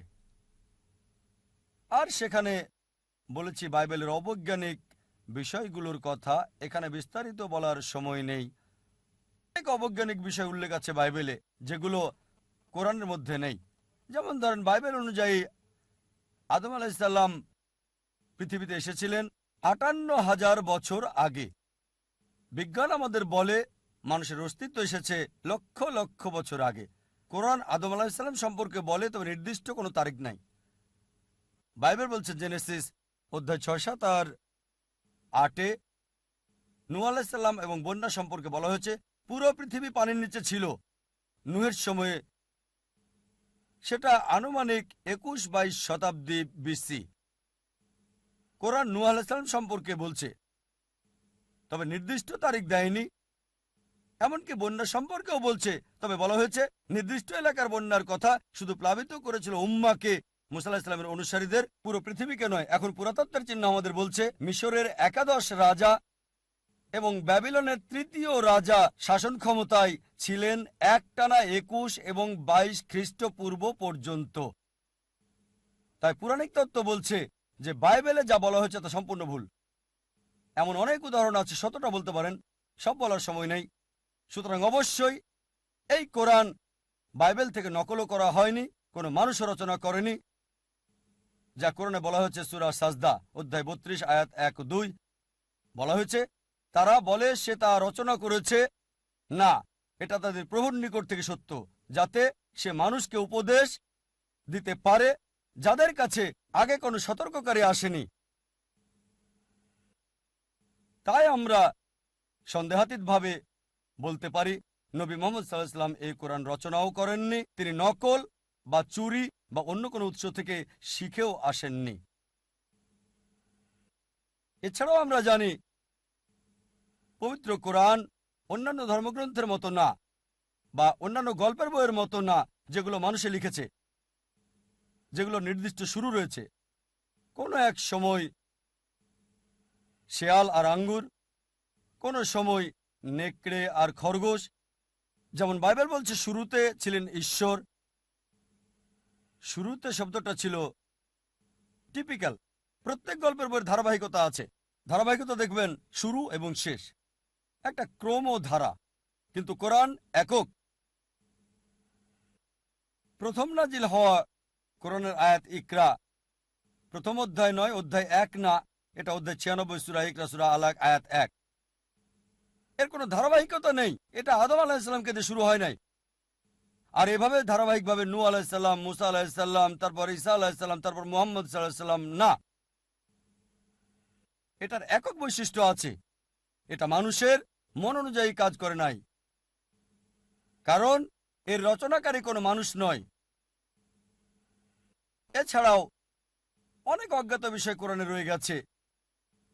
এর সাথে সাথে এটা বলা হয়েছে যে তোমরা তা জানতে না। যেমন ধরেন পবিত্র কোরআন সূরা হুদ অধ্যায় 11 আয়াত 49 বলা হয়েছে যে তুমি আগে তা জানতে না, তোমার সাথের লোকেরাও জানতো না। একটা তথ্য দিচ্ছে আর বলছে, হে নবী, তুমি জানতে না, তোমার সাথের লোকজনও জানতো না। এটা বলা হয়েছে সূরা ইউসুফ অধ্যায় 12 আয়াত 2। তোমাদের মধ্যে কেউ এটা জানতো না, তোমাদের নবীও জানতো না। চিন্তা করেন, নবীজি বলছেন যখন কোরআন আরবে নাজিল হয়েছিল, আরবের লোকদের বলছেন আমিও জানতাম না, তোমরাও এটা জানতে না। কোন আরব বলতে পারেনি যে আমি একজন আরব আর এর উত্তরটা আমি জানি, আগেই এটা জানতাম। কোরআন অনেক ঘটনার কথা বলেছে, অনেক বিষয়, জুলকারনাইন সম্পর্কে, গুহাবাসীর গল্পের ব্যাপারে অনেক তথ্য। আর বলছে তুমি আগে জানতে না। কোন মানুষের দ্বারা এটা সম্ভব আর বলবে তুমি জানতে না? এর মানে এটা কোনো মানুষের দ্বারা রচিত নয়। এরপর কিছু লোক বলে যে কোরআন একটা ছলনা। যখন তাদের বলি ছলনার উৎসটা কি, তারা কোনো উত্তর দেয় না। কোরআনে কি একটা মাত্র ছলনা বের করতে পারবে? তারা তা পারে না। তাহলে কেন এমন কথা বলো যার কোনো যৌক্তিকতা নেই? আর কিছু লোক আছে যারা মিথ্যে কথা বলে, মিথ্যে বিবৃতি দাঁড় করায়, আর তারা নিজেরাই তা করতে গিয়ে বোকা সাজে। উদাহরণস্বরূপ ধরেন একজন লোক যে মিস্টার এ কে শত্রু মনে করে, সে কোনো কারণ দাঁড় করাতে পারে না, কোনো কারণ নেই, তবে ধারণা করে। সে অযথায় বিশ্বাস করে যে মিস্টার এ হচ্ছে তার শত্রু। যখনই মিস্টার এর সাথে তার দেখা হয়, সে শত্রুর আচরণ করতে শুরু করে মিস্টার এর সাথে। এখন মিস্টার এ যেহেতু একজন মানুষ, সে প্রতিবাদ করে, কেন সে আমার সাথে শত্রুর মতো আচরণ করে? সে প্রতিবাদ করে। যখনই মিস্টার এ প্রতিবাদ করে, লোকটি বলে বলেছিলাম না সে আমার শত্রু, দেখো এখন সে বিরুদ্ধে যাচ্ছে। তাই অভিযোগ করছেন অযথাই। আর এটা করে আপনি নিজেকে বোকা বানাচ্ছেন। এই কাজটাই ইসলামের সমালোচকরা করে থাকে। তারা ভ্রান্ত মন্তব্য করে আর এটা করে নিজেরাই বোকা বনে যায়। আর কোরআন যুক্তি সমর্থন করে, অনেক আয়াতে যুক্তির ব্যাপারে কথা বলে। এটা ব্যাখ্যা করে দেখি। কোরআনের এই বিষয়টা আলোচনা করা যেতে পারে। অনেক জায়গায় সূরা ইব্রাহিম অধ্যায় 14 আয়াত 52 বলছে এটা মানবজাতির জন্য বার্তা, এখান থেকে তাদের সতর্ক হতে বলো, তাদের জানাও ঈশ্বর একজন, আর জ্ঞান সম্পন্নদের বলো শিক্ষা নিতে। অনেক মুসলিম ভাবে যে কোরআন যুক্তির বিরুদ্ধে, এটা যুক্তির সমর্থন করে না, আর কোরআনের ব্যাপারে অন্যের সাথে আলোচনা করা এবং ধর্ম নিয়ে আলোচনা করা সমর্থন করে না। সত্যি বলতে কোরআন অন্য মানুষের সাথে আলোচনা করা উৎসাহিত করে। আপনাকে অন্য মানুষের সাথে আলোচনা করতে হবে। এটা বলা হয়েছে পবিত্র কোরআনে সূরা নাহাল অধ্যায় 16 আয়াত 125। উদু ইলা সাবিলি রাব্বিকা বিল হিকমা ওয়াল মাউযিতাল হাসানা ওয়াজাদিলুম বিল্লাতি আহসান। মানুষকে ডাকো তোমার প্রভুর দিকে জ্ঞান আর সুন্দর আচরণ দ্বারা, তাদের সাথে তর্ক করো, তাদের যুক্তি দেখাও ভালো আর উত্তম পন্থায়। কোরআন উৎসাহিত করে যুক্তি এবং তর্ক আর আলোচনার, তবে অবশ্যই তা জ্ঞান এবং সুন্নাহ দিয়ে সবচেয়ে ভালো আর উত্তম পন্থায়। নিঃশেষিত আর বিকল্প বলে একটা বিষয় আছে, একটা তত্ত্ব আছে নিঃশেষিত আর বিকল্প নামে। কোরআন বলছে এটা ঈশ্বর থেকে। যদি তুমি বিশ্বাস না করো তাহলে বলো কোথা থেকে, এটা কোথা থেকে এসেছে। আর কোরআন বলছে এই বই ঈশ্বরের পক্ষ হতে, এই বই আল্লাহর কাছ থেকে। যদি তুমি না মানো তাহলে আমাকে উত্তর বলো। তখন কেউ হয়তো বলবে নবীজি মুহাম্মদ সাল্লাল্লাহু আলাইহি ওয়াসাল্লাম কোরআন লিখেছিলেন। আমরা শুরুতে দেখিয়েছি তিনি লেখেননি। মিথ্যে বলেছে। কেন মিথ্যে বলেছে? পার্থিব স্বার্থে আমরা দেখিয়েছি এটা অসম্ভব। হতে পারে ক্ষমতা আর খ্যাতির জন্য আমরা দেখেছি অসম্ভব, হতে পারে আরবের ঐক্যের জন্য আমরা দেখেছি সম্ভব না। কেউ হয়তো বলবে ঠিক আছে করেছিল নৈতিক পুনর্গঠনের জন্য, এটা প্রমাণ করেছি সম্ভব না। ধরুন ধরুন তিনি বাইবেল থেকে নকল করেছিলেন, আমরা প্রমাণ করেছি ভুল। অনুমান, যখন আপনার সব অনুমানই মিথ্যা প্রমাণ হয়েছে, তার মানে কোরআন আপনার শুনতে হবে, সম্মান করতে হবে, এটা আপনাকে বিশ্বাস করতে হবে যে এটা সর্বশক্তিমান ঈশ্বরের পক্ষ হতে। কোরআন অনেক জায়গায় বলেছে যে এই বই, এই বাণী আল্লাহ সুবহানাহু ওয়া তাআলার। যেমন সূরা জাসিয়া অধ্যায় 45 আয়াত 1 এবং 2 বলা হয়েছে হামিম তানজিলুল কিতাব মিনাল্লাহি আজিজুল হাকিম। মানে এটা হচ্ছে ঐশী গ্রন্থ এই পৃথিবীর মালিকের পক্ষ হতে, সর্বশক্তিমান এবং সর্বজ্ঞ। কোরআন অনেক জায়গায় বলেছে যে এই বই হলো সর্বশক্তিমান ঈশ্বরের। এটা উল্লেখ আছে সূরা আনাম অধ্যায় 6 আয়াত 19, সূরা আনাম অধ্যায় 6 আয়াত 93। আরো আছে সূরা ইউসুফ অধ্যায় 12 আয়াত 1 এবং 2, সূরা তাহা অধ্যায় 20 আয়াত 113। আরো আছে সূরা সাজদা অধ্যায় 32 আয়াত 1 থেকে 3, সূরা ইয়াসিন অধ্যায় 36 আয়াত 1 থেকে 3। আরো আছে সূরা জুমার অধ্যায় 39 আয়াত 1, সূরা গাফির অধ্যায় 40 আয়াত 2, সূরা জাসিয়া অধ্যায় 45 আয়াত 2। আরো আছে সূরা আর রহমান অধ্যায় 55 আয়াত 1 থেকে 2। এটা বলা হচ্ছে সূরা ইনসান অধ্যায় 76 আয়াত 23। বলছে এই কিতাব পবিত্র কোরআন আল্লাহ সুবহানাহু ওয়া তাআলা ছাড়া অন্য কারো থেকে নয়। এটাই নিঃশেষিত এবং বিকল্প নামে পরিচিত আছে। কি করবেন? যুক্তি দেন, চেষ্টা করেন। যদি যৌক্তিকভাবে প্রমাণ করতে ব্যর্থ হন তাহলে আপনাকে মানতে হবে এতে যা বলা হয়েছে। এবার যদি বিজ্ঞানীদের ব্যাপারে বলেন, তাদের আলাদা একটা দর্শন আছে, আলাদা দৃষ্টিভঙ্গি আছে। এই দৃষ্টিভঙ্গিটা ফলসিফিকেশন টেস্ট নামে পরিচিত। বিজ্ঞানীরা অনেক সময় সচেতন, অনেক নতুন তত্ত্ব আসে প্রতিনিয়ত, এগুলো বিশ্লেষণের সময় নেই। তারা বলে যদি তোমার কোনো তত্ত্ব থাকে প্রথমে তোমার তত্ত্বকে ভুল প্রমাণের পথটা দেখিয়ে দাও।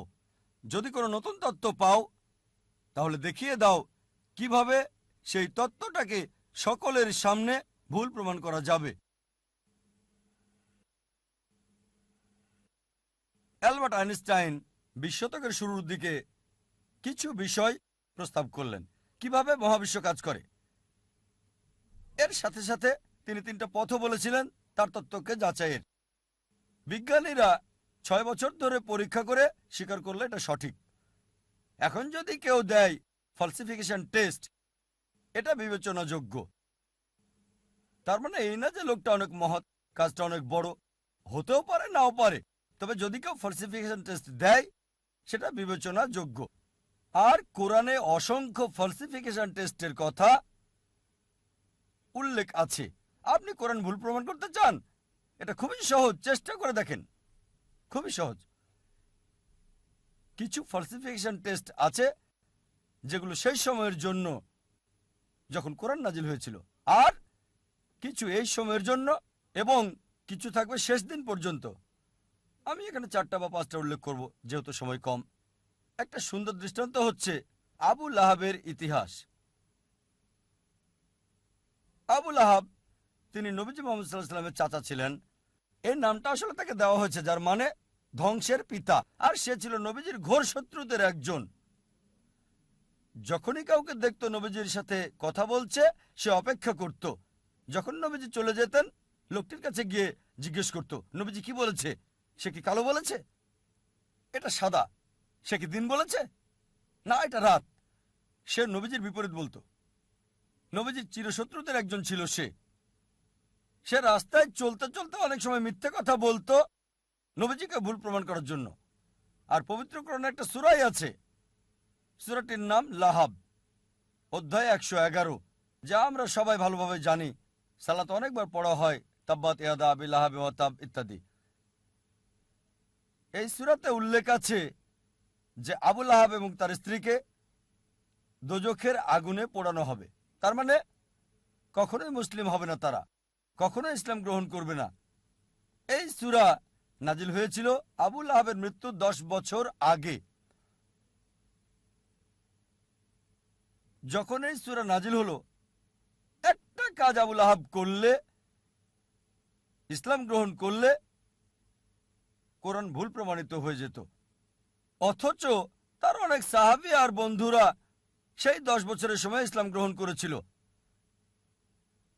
আবু লাহাব পরবর্তীতে 10 বছর পর বদরের যুদ্ধে মারা গেল। 10 বছর সময় হাতে ছিল তখন। এই 10 বছরের নবীজি তাকে নিয়মিত আহ্বান করতেন ইসলাম গ্রহণ করতে, তাহলে কোরআন ভুল প্রমাণিত হতো। খুব সহজ বিষয় ছিল, শুধু বললেই হতো আমি একজন মুসলিম। এতটুকুই। মুসলিমের মতো তাকে আচরণ করতে হতো না, তাকে নামাজ পড়তে হতো না, শুধু বললেই হতো যে আমি মুসলিম, যথেষ্ট। কোরআন ভুল প্রমাণিত হয়ে যেত। সহজ বিষয়, খুবই সহজ। অনেক সময় নবীজির বিরুদ্ধে মিথ্যে বলেছে, আরেকবার বললেই তো হতো, কোরআন মিথ্যে প্রমাণিত হতো। কিন্তু সে পারে নাই, কারণ কোরআনের রচয়িতা সর্বশক্তিমান ঈশ্বর। তিনি জানেন যে আবু লাহাব ইসলাম গ্রহণ করবে না। ফলসিফিকেশন টেস্ট 10 বছর। আরো ফলসিফিকেশন টেস্ট আছে, অনেক অনেক আছে এখানে। এটা উল্লেখ আছে সূরা বাকারা অধ্যায় 2 আয়াত 94 ও 95। ইহুদিদের একটি দল ছিল যারা মুসলিমদের সাথে তর্ক করেছিল আর বলেছিল যে আখিরাতের ঘর আল্লাহর সাথে শুধুমাত্র আমাদের। তাই আল্লাহ বলছেন সূরা বাকারা অধ্যায় 2 আয়াত 94 ও 95, যদি তারা বলে যে আখিরাতের ঘর আল্লাহর সাথে শুধু তাদের জন্য, তাদেরকে বলো মৃত্যু কামনা করতে। যদি তোমরা বলো নিশ্চিতভাবে আখিরাতের ঘর তোমাদের, আখিরাত তোমাদের, তাহলে মৃত্যু কামনা করো। এই আয়াত আরো বলছে তারা কখনোই মৃত্যু কামনা করবে না, কখনোই না। একটা মাত্র কাজ ইহুদিদের করতে হতো, কোরআনকে ভুল প্রমাণ করার জন্য বলতে হতো আমি মরতে চাই। সহজ ছিল, মরার দরকার ছিল না। এমন না যে আত্মহত্যা করতে হবে, নিজেরা নিজেদের স্তব্ধ করবে। একটা বিষয় বললেই হতো আমি মরতে চাই। সহজ ছিল। কোরআনকে ভুল প্রমাণ করতে বলতে হতো আমি মরতে চাই। 3টি শব্দ কোরআন ভুল প্রমাণিত হয়ে যেত। আল্লাহ বলেছেন সূরা বাকারা অধ্যায় 2 আয়াত 95 ও 96, তারা কখনোই মৃত্যু কামনা করবে না, তাদেরকে যদি 1000 বছরও বাঁচতে দেওয়া হয়। সহজ ছিল, খুবই সহজ ছিল কোরআনকে ভুল প্রমাণ করা। এই দুটো ফলসিফিকেশন টেস্ট হলো অতীতের ফলসিফিকেশন টেস্ট। আমাকে বলতে পারেন ভাই জাকির, এখন কোরআনকে ভুল প্রমাণ করতে চাই, এখন কিভাবে করব? এখন কি এটা করা যাবে? হ্যাঁ, সবার জন্য সুযোগ আছে। আল্লাহ বলেন সূরা মাইদা অধ্যায় 5 আয়াত 82 যে বিশ্বাসীদের জন্য তাদের আপনজন হচ্ছে ওই সমস্ত লোক যারা বলে আমরা খ্রিস্টান, আর ঘোর শত্রু হলো ওই সকল লোক যারা বলে আমরা ইহুদি আর মূর্তি পূজারী। কোরআন বলছে বিশ্বাসীদের ঘোর শত্রু হচ্ছে ইহুদি আর মূর্তি পূজারীরা, আর বিশ্বাসীদের কাছে লোক যারা বলে আমরা খ্রিস্টান। সামগ্রিকভাবে কোরআন সামগ্রিকভাবে কথা বলছে। অনেক ইহুদি আছে যারা ইসলাম গ্রহণ করেছে, হয়তো অল্প কিছু ইহুদি যারা খ্রিস্টানের চেয়ে ভালো, তবে সামগ্রিকভাবে কোরআন বলছে ইহুদিরা হচ্ছে মুসলিমদের শত্রু সামগ্রিকভাবে, আর খ্রিস্টানরা কাছাকাছি। একমাত্র বিষয় কোরআনকে ভুল প্রমাণ করার জন্য পৃথিবীর সব ইহুদিরা একত্রিত হয়ে যদি বলতে পারে, ঠিক আছে চলো আমরা মুসলিমদের প্রতি ভালো হয়ে যাই কয়েক বছরের জন্য, খ্রিস্টানদের চেয়ে ভালো হবে, কোরআন ভুল প্রমাণিত হবে, খুব সহজ। পৃথিবীর সব ইহুদিরা একত্রিত হয়ে যাক 3-4 বছরের জন্য আর মুসলিমদের বন্ধু হয়ে যাক, তাহলে বলতে পারবে কোরআনের এই আয়াত সূরা মাইদা অধ্যায় 5 আয়াত 82 ভুল। তারা এটা করবে না, এটা করতে পারবে না কখনোই। সহজ। আরো ফলসিফিকেশন টেস্ট রয়েছে। হয়তো বলবেন যে আমি ইহুদি না, তাহলে কিভাবে প্রমাণ করব যে কোরআন ভুল? আল্লাহ এই সুযোগ সবাইকে দিচ্ছেন। আল্লাহ পবিত্র কোরআনে বলেছেন সূরা ইসরা অধ্যায় 17 আয়াত 88, তারা বলে সেটা রচনা করেছে। চেষ্টা করো আরেকটা কোরআন তৈরি করো। তুমি মনে করো মানুষ রচনা করেছে? এর মধ্যে একটা কোরআন রচনা করো। চ্যালেঞ্জ দেওয়া হয়েছে সূরা তুর অধ্যায় 52 আয়াত 34-এ। আল্লাহ তাআলা চ্যালেঞ্জ করেছেন যে এর মধ্যে একটা কোরআন রচনা করো। কখনোই তোমরা তা করতে পারবে না। এমনকি যদি সব জিন এবং মানুষ জাতি একত্রিত হয়, তারা কোরআনের মতো আরেকটা রচনা করতে পারবে না আল্লাহর সাহায্য ছাড়া। এটা একটা চ্যালেঞ্জ। আবার আল্লাহ এই চ্যালেঞ্জকে সহজ করে দিয়েছেন। আল্লাহ বলেন সূরা হুদ অধ্যায় 11 আয়াত 13, তারা বলে সেটা রচনা করেছে। 10টা সূরা রচনা করো এর মতো করে। সম্পূর্ণ কোরআন না, এটা কঠিন। বাদ দেন এটা, ওই চ্যালেঞ্জটা কঠিন। 10টা সূরা রচনা করো কোরআনের মতো। যে কাউকে সাহায্যের জন্য ডাকো আল্লাহ ছাড়া, কখনো এটা তোমরা করতে পারবে না। আল্লাহ চ্যালেঞ্জটাকে আরো সহজ করে দিয়েছেন, খুবই সহজ। সূরা ইউনুস অধ্যায় 10 আয়াত 38, তারা বলে সে এটা রচনা করেছে। এর মতো একটা সূরা রচনা করো, একটা, পুরো কোরআন না, 10টা সূরা না, একটা সূরা এর মতো। সাহায্যের জন্য ডাকো তোমরা যাকে পছন্দ করো আল্লাহ ছাড়া, আর তোমরা তা পারবে না, কখনোই না, কখনোই পারবে না। এবার আল্লাহ চ্যালেঞ্জটাকে সহজ করে দিলেন। আল্লাহ বলেন সূরা বাকারা অধ্যায় 2 আয়াত 23 এবং 24-এ, আল্লাহ বলেন وإن كنتم في ريب مما نزلنا على عبدنا, যদি তোমরা সন্দেহ করো যা আমি নাজিল করেছি আমার বান্দার প্রতি সময়ে সময়ে, فأتوا بسورة من مثلي, একটা সূরা রচনা করো কিছুটা এর মতো করে। من مثلي, এটা মিসলি না, মিম মিসলি, মানে কিছুটা অনুরূপ, ঠিক কোরআনের মতো না। চেষ্টা করো, রচনা করো একটা সূরা কোরআনের মতো করে। من مثلي وادعوا شهداءكم من دون الله إن كنتم صادقين. আর সাহায্যের জন্য ডাকো তোমাদের যে কেউকে সাক্ষী রাখো আল্লাহ ছাড়া, যদি তোমরা সত্যবাদী হও। فإن لم تفعلوا তবে যদি তোমরা না পারো, ولن تفعلوا, নিশ্চিত যে তোমরা পারবে না, তাহলে ভয় করো সেই আগুনকে যার জ্বালানি হবে মানুষ ও পাথর। তোমরা তা করতে পারবে না এবং নিশ্চিত তোমরা তা করতে পারবে না। তাহলে ভয় করো সেই আগুনের যার জ্বালানি হবে মানুষ এবং পাথর। এটা হলো চ্যালেঞ্জ। চেষ্টা করে একটা সূরার কিছুটা মিল করে রচনা করো। হয়তো বলবেন সত্যি যদি এটা পরীক্ষা হয়ে থাকে তাহলে সূরাও রচনা করতে হবে আরবিতে। তাই বলবেন ভাই জাকির আমি আরবি জানি না, তাহলে কিভাবে পরীক্ষা অংশগ্রহণ করব? ঠিক আছে, যদি কোরআনের মতো সূরা রচনা করতে হয় এটা আরবিতে হতে হবে, ইংরেজিতে হবে না, ফ্রেঞ্চ হবে না, হিন্দি হতে পারবে না, উর্দু হতে পারবে না।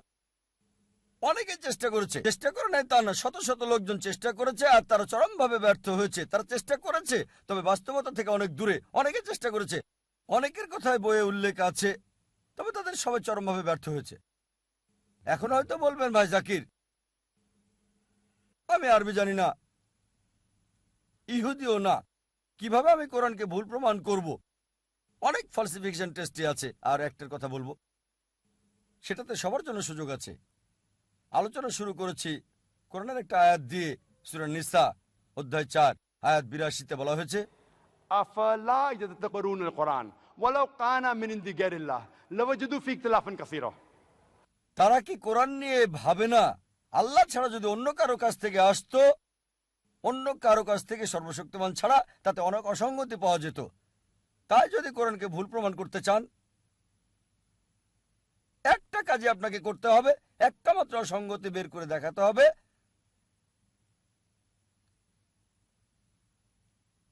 কেউ যদি কোরআনের একটা ভুল বের করতে পারে, কোরআন ভুল প্রমাণিত হবে। এমন না যে চেষ্টা করে নাই, অনেকেই করেছে। ইন্টারনেটে যান, দেখবেন হাজারটা কন্ট্রাডিকশন, কিন্তু সবগুলোই হয় প্রসঙ্গ ছাড়া, না হয় ভুল ব্যাখ্যা বা অযৌক্তিক। তাই এটাকে বলা হয় ফলসিফিকেশন টেস্ট। কোরআন বলে দিয়েছে কিভাবে এটাকে ভুল প্রমাণ করব। যদি ভাবেন আল্লাহর পক্ষ হতে না, ভুল প্রমাণ করতে চান, চেষ্টা করেন, একটা অসঙ্গতি বের করেন, ভুল প্রমাণিত হবে।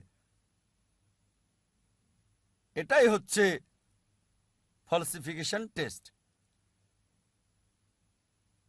যে কোনো মানুষ যে আল্লাহকে বিশ্বাস করে অবশ্যই একমত হবে, যদি সে যুক্তিবাদী হয়। এই 1 ঘন্টায় আমি যা বলেছি সে মানবে যে কোরআন আল্লাহর বাণী।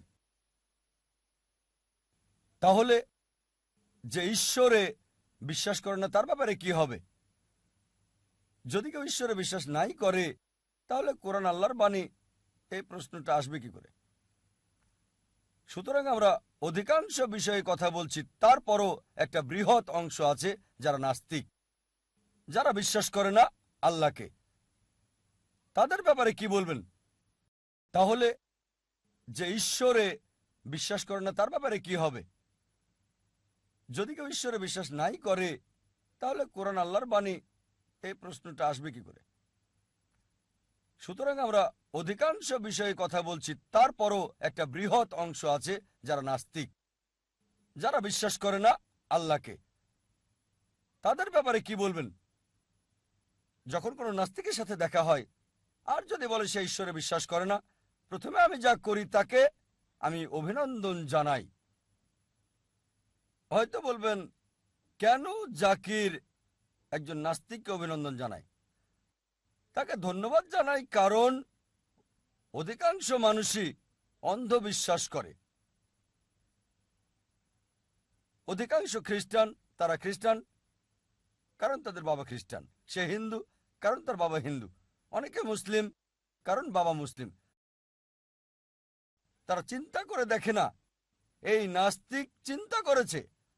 হতে পারে সে ধর্মীয় পরিবার থেকে এসেছে, হয়তো একমত না তার পিতামাতা যে ঈশ্বরের উপাসনা করছে ঈশ্বর হওয়ার যোগ্যও না। এজন্য আমি ধন্যবাদ জানাই একজন নাস্তিককে, কারণ সে ইসলামিক শাহাদার প্রথম অংশ স্বীকার করেছে, সেটা লা ইলাহা, কোনো ইলাহ নাই। আমাকে যেটা করতে হবে তার সামনে প্রমাণ করতে হবে ইল্লাল্লাহ, আল্লাহ ছাড়া, যা আমি করব ইনশাল্লাহ। অন্য মুসলিমদের ক্ষেত্রে, অন্য মুসলিমদের কাছে প্রথমে আমাকে প্রমাণ করতে হবে সে নকল ঈশ্বরের উপাসনা করছে। তাই অর্ধেকটা কাজ আমার হয়ে গেছে। এটা প্রমাণ করতে হবে যে নকল ঈশ্বরের উপাসনা করছে। এখানে অর্ধেকটা কাজ হয়ে গেছে, লা ইলাহা। আমাকে শুধু বলাতে হবে ইল্লাল্লাহ, তারপর মুহাম্মদুর রাসূলুল্লাহ, অর্থাৎ আল্লাহ এবং মুহাম্মদ সাল্লাল্লাহু আলাইহি ওয়াসাল্লাম আল্লাহর রাসূল। এই নাস্তিক ঈশ্বরকে প্রত্যাখ্যান করছে কারণ ঈশ্বর সম্পর্কে তার ভুল ধারণা আছে। এখন কেউ যদি বলে আমি ঈশ্বরে বিশ্বাস করি না, প্রথমে তাকে বলবো ঈশ্বরের সংজ্ঞাটা কি। কেউ কোনো কিছু প্রত্যাখ্যান করলে সেটা সম্পর্কে জানতে হবে। যেমন ধরেন, যদি বলি এটা একটা কলম, আপনি যদি বলেন এটা কলম না, তাহলে কলমের সংজ্ঞা জানতে হবে। যদি কলমের সংজ্ঞাটা না জানেন, বলতে পারবেন না এটা কলম না। এখন পরিষ্কার? আমার সাথে একমত কি না? আমি যদি বলি এটা কলম, আপনি যদি বলেন কলম না, তাহলে আপনাকে কলমের সংজ্ঞাটা জানতে হবে, অন্যথায় এটা কলম না, এটা বলা অযৌক্তিক। একজন চালাক লোক বলল, না ভাই জাকির, আমি ওই বিষয়টা জানি, যদিও আমি কলমের সংজ্ঞা জানি না, আমি বলতে পারি এটা কলম না, আমি জানি এটা বই। তাহলে কেন কলমের সংজ্ঞা জানতে হবে? আমি বলি ঠিক আছে, আপনি কি বইটা সম্পর্কে জানেন? বললো হ্যাঁ। আমি বলি এটা একটা কিতাব। সে বলল এটা কিতাব না। সে বইয়ের সংজ্ঞা জানে, কিতাবের সংজ্ঞাটা জানে না। কিতাব আরবি শব্দ, আর বাংলায় হচ্ছে বই। যদি আমি বলি এটা কলম, আসলে কলমের সংজ্ঞাটা জানা জরুরি, এটা কি সেটা জানার চেয়ে।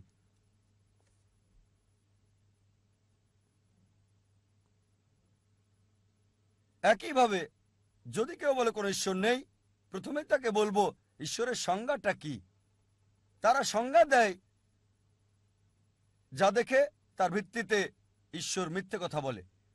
ঈশ্বরকে পরাজিত করা যায়, ঈশ্বরকে হত্যা করা যায়। তাই যখন ঈশ্বরের এই গল্পগুলো মিথ্যা, ঈশ্বরকে পরাজিত করা যায়, ঈশ্বরকে হত্যা করা যায়, ঈশ্বর মরতে পারে, ঈশ্বরের খাবার প্রয়োজন হয়, তখন ঈশ্বরকে প্রত্যাখ্যান করে। এই প্রত্যাখ্যান করে কারা? তারা মিথ্যা ঈশ্বরকে প্রত্যাখ্যান করছে, লা ইলাহা।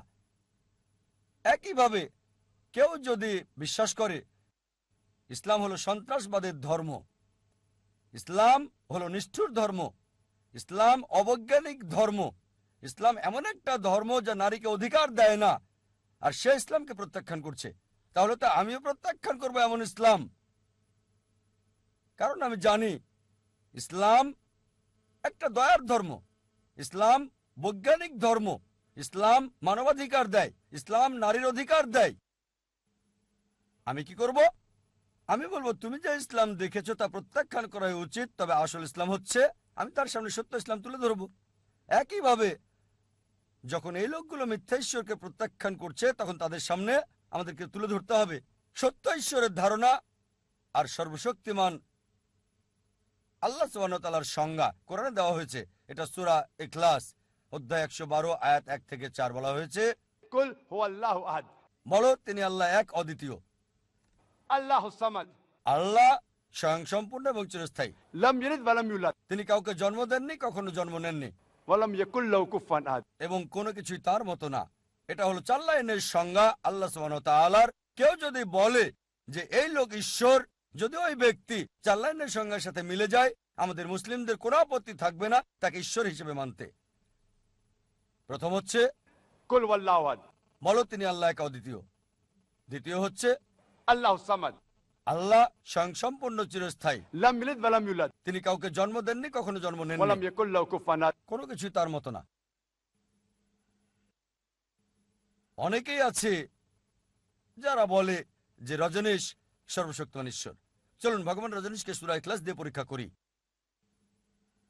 এক লোক আমাকে বলল প্রশ্নোত্তর পর্বে যে ভাই জাকির, আমরা হিন্দুরা বিশ্বাস করি না ভগবান রজনীশ ঈশ্বর। আমি কখনোই বলিনি যে হিন্দুরা বিশ্বাস করে ভগবান রজনীশ ঈশ্বর ছিলেন। আমি হিন্দু ধর্মগ্রন্থ পড়েছি, তাদের গ্রন্থে কোথাও বলেনি ভগবান রজনীশ ঈশ্বর। আমি বলেছি কিছু মানুষ বিশ্বাস করে ভগবান রজনীশ ঈশ্বর। চলুন তাকে সূরা ইখলাস দিয়ে আমরা পরীক্ষা করে দেখি। প্রথম হচ্ছে কুল হুয়াল্লাহু আহাদ, বলো তিনি আল্লাহ এক এবং অদ্বিতীয়। ভগবান রজনীশ কি একক ছিল? সে কি একাই নিজেকে ঈশ্বর দাবি করেছিল? শত শত আছে যারা ঈশ্বর দাবি করেছিল। শুধু এই দেশে হাজার হাজার লোক নিজেকে ঈশ্বর দাবি করেছিল। সে একক না। রজনীশ ভক্তরা হয়তো বলবে না, একক ছিল, সে ইউনিক। চলুন দ্বিতীয় পরীক্ষায় যাই। আল্লাহুস সামাদ, আল্লাহ স্বয়ংসম্পূর্ণ চিরস্থায়ী। রজনীশ কি স্বয়ংসম্পূর্ণ এবং চিরস্থায়ী ছিল? আমরা রজনীশের জীবনী পড়লে জানতে পারি সে বলেছে তার অসুখ ছিল হাঁপানি, পিঠের ব্যথা, ডায়াবেটিস মেলাইটিস। চিন্তা করেন, সর্বশক্তিমান ঈশ্বর হাঁপানিতে ভোগে, পিঠের ব্যথা, ডায়াবেটিস মেলাইটিসে ভোগে। তৃতীয় পরীক্ষা হচ্ছে লাম ইয়ালিদ ওয়া লাম ইউলাদ, তিনি কাউকে জন্ম দেননি, জন্ম নেননি। আমরা জানি ভগবান রজনীশ জন্মগ্রহণ করে মধ্যপ্রদেশে। পরবর্তীতে 1981 সালে আমেরিকায় চলে যায় আর হাজার হাজার আমেরিকান ভক্ত তৈরি করে এবং অরেগন প্রদেশে নিজের গ্রাম তৈরি করে যার নাম রজনীশপুরম। পরবর্তীতে আমেরিকার সরকার তাকে গ্রেপ্তার করে জেলে প্রেরণ করল।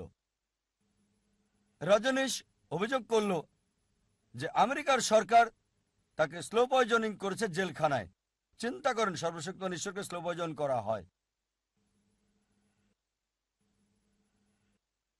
পরবর্তীতে আমেরিকার সরকার তাকে দেশ থেকে বের করে দিলে সে ভারতে ফিরে আসে আর পুনাতে বসবাস শুরু করে। সেখানে তার আশ্রম আছে, নাম ওশো কমিউন। আপনারা সেখানে গেলে দেখবেন যদি তার সমাধিতে যান, সেখানে দেখবেন লেখা আছে ভগবান রজনীশ ওশো কখনো জন্মাননি, কখনো মরেননি, তবে পৃথিবী ভ্রমণ করেছিলেন 11 ডিসেম্বর 1931 থেকে 19 জানুয়ারি 1990 পর্যন্ত।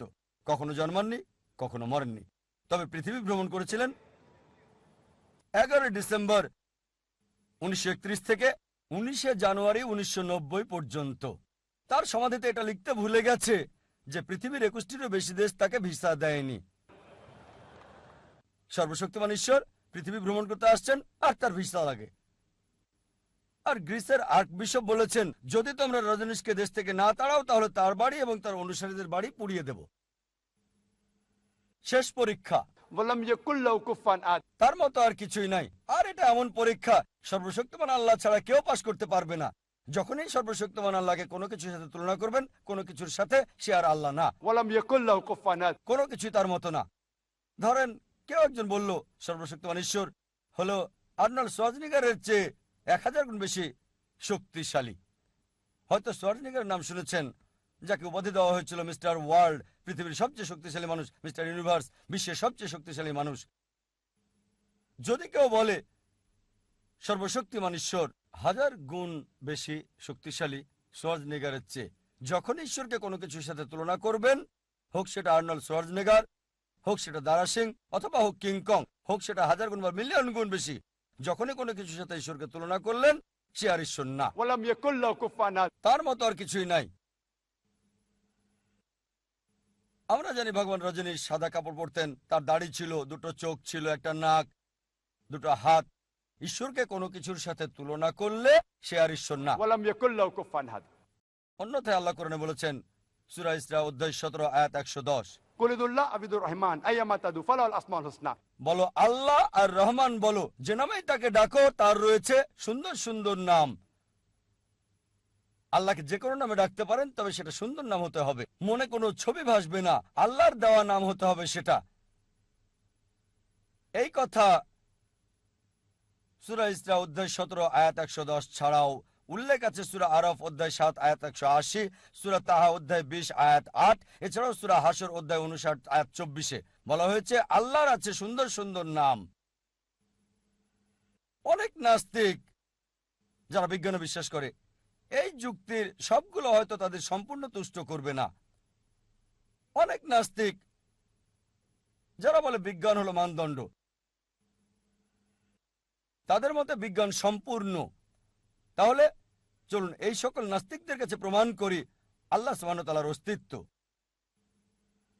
যদি আমি জানি যে এই নাস্তিক বিশ্বাস করে বিজ্ঞানে, ধন্যবাদ জানিয়ে তাকে বলবো সহজ একটা প্রশ্ন, যে ধরেন একটা যন্ত্র আছে, একটা মেশিন, যেটা সম্পর্কে পৃথিবীর কেউ আগে জানতো না। যদি আপনার সামনে মেশিনটা আনা হয় আর যদি বলা হয় প্রথম কে বলতে পারবে এই মেশিনটার গঠন সম্পর্কে, নাস্তিক কিছুক্ষণ চিন্তা করে হয়তো বলবে, কে আপনাকে এই মেশিনের গঠন সম্পর্কে বলবে? পৃথিবীর কেউ আগে এই মেশিনটা দেখেনি, পৃথিবীর কেউ এটা সম্পর্কে জানে না। সে আপনাকে বলবে মেশিনের সৃষ্টিকারী, বা বলবে মেশিনের স্রষ্টা, হয়তো বলবে আবিষ্কারক বা উৎপাদনকারী অথবা ম্যানুফ্যাকচারার। সে যাই বলুক তা কিছুটা একই রকম হবে, হয় স্রষ্টা, ম্যানুফ্যাকচারার, উৎপাদনকারী, সৃষ্টিকারী, আবিষ্কারক, একই কথা। এই উত্তরটা মনে রাখুন। সৃষ্টিকারীকে স্রষ্টা। যদি বলে অন্য কারো কাছে বা গবেষণাকারীর কাছে বললে হয়তো জানতে পারবে, সেটা পরের বিষয়। আপনি নাস্তিককে বলেন যে এই মহাবিশ্ব কিভাবে অস্তিত্বে আসলো, সে হয়তো বলবে এটা ছিল প্রথমে একটা ঘোলাটে আচ্ছাদন, তারপর দ্বিতীয় বিভক্তি হচ্ছে বিগ ব্যাং, যার দ্বারা জন্ম হলো তারা, চাঁদ, সূর্য এবং পৃথিবী যেখানে বাস করছি। এটা সে বিগ ব্যাং বলে। তাকে জিজ্ঞেস করেন কখন তুমি জানলে পৃথিবীর সৃষ্টি বিগ ব্যাং এর ব্যাপারে? হয়তো বলবে প্রায় 50 বছর আগে, 40 বছর আগে। এই বিষয়টা যা তুমি বলছো বিগ ব্যাং এর ব্যাপারে, এটা কোরআন বলছে 1400 বছর আগে।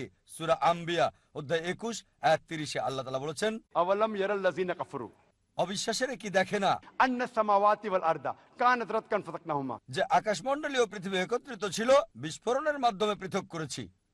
আপনি বিগ ব্যাং সম্পর্কে যা বলছেন এই কথা কোরআনে বলেছে 1400 বছর আগে। কোরআনে এসব কথা কে বলেছে?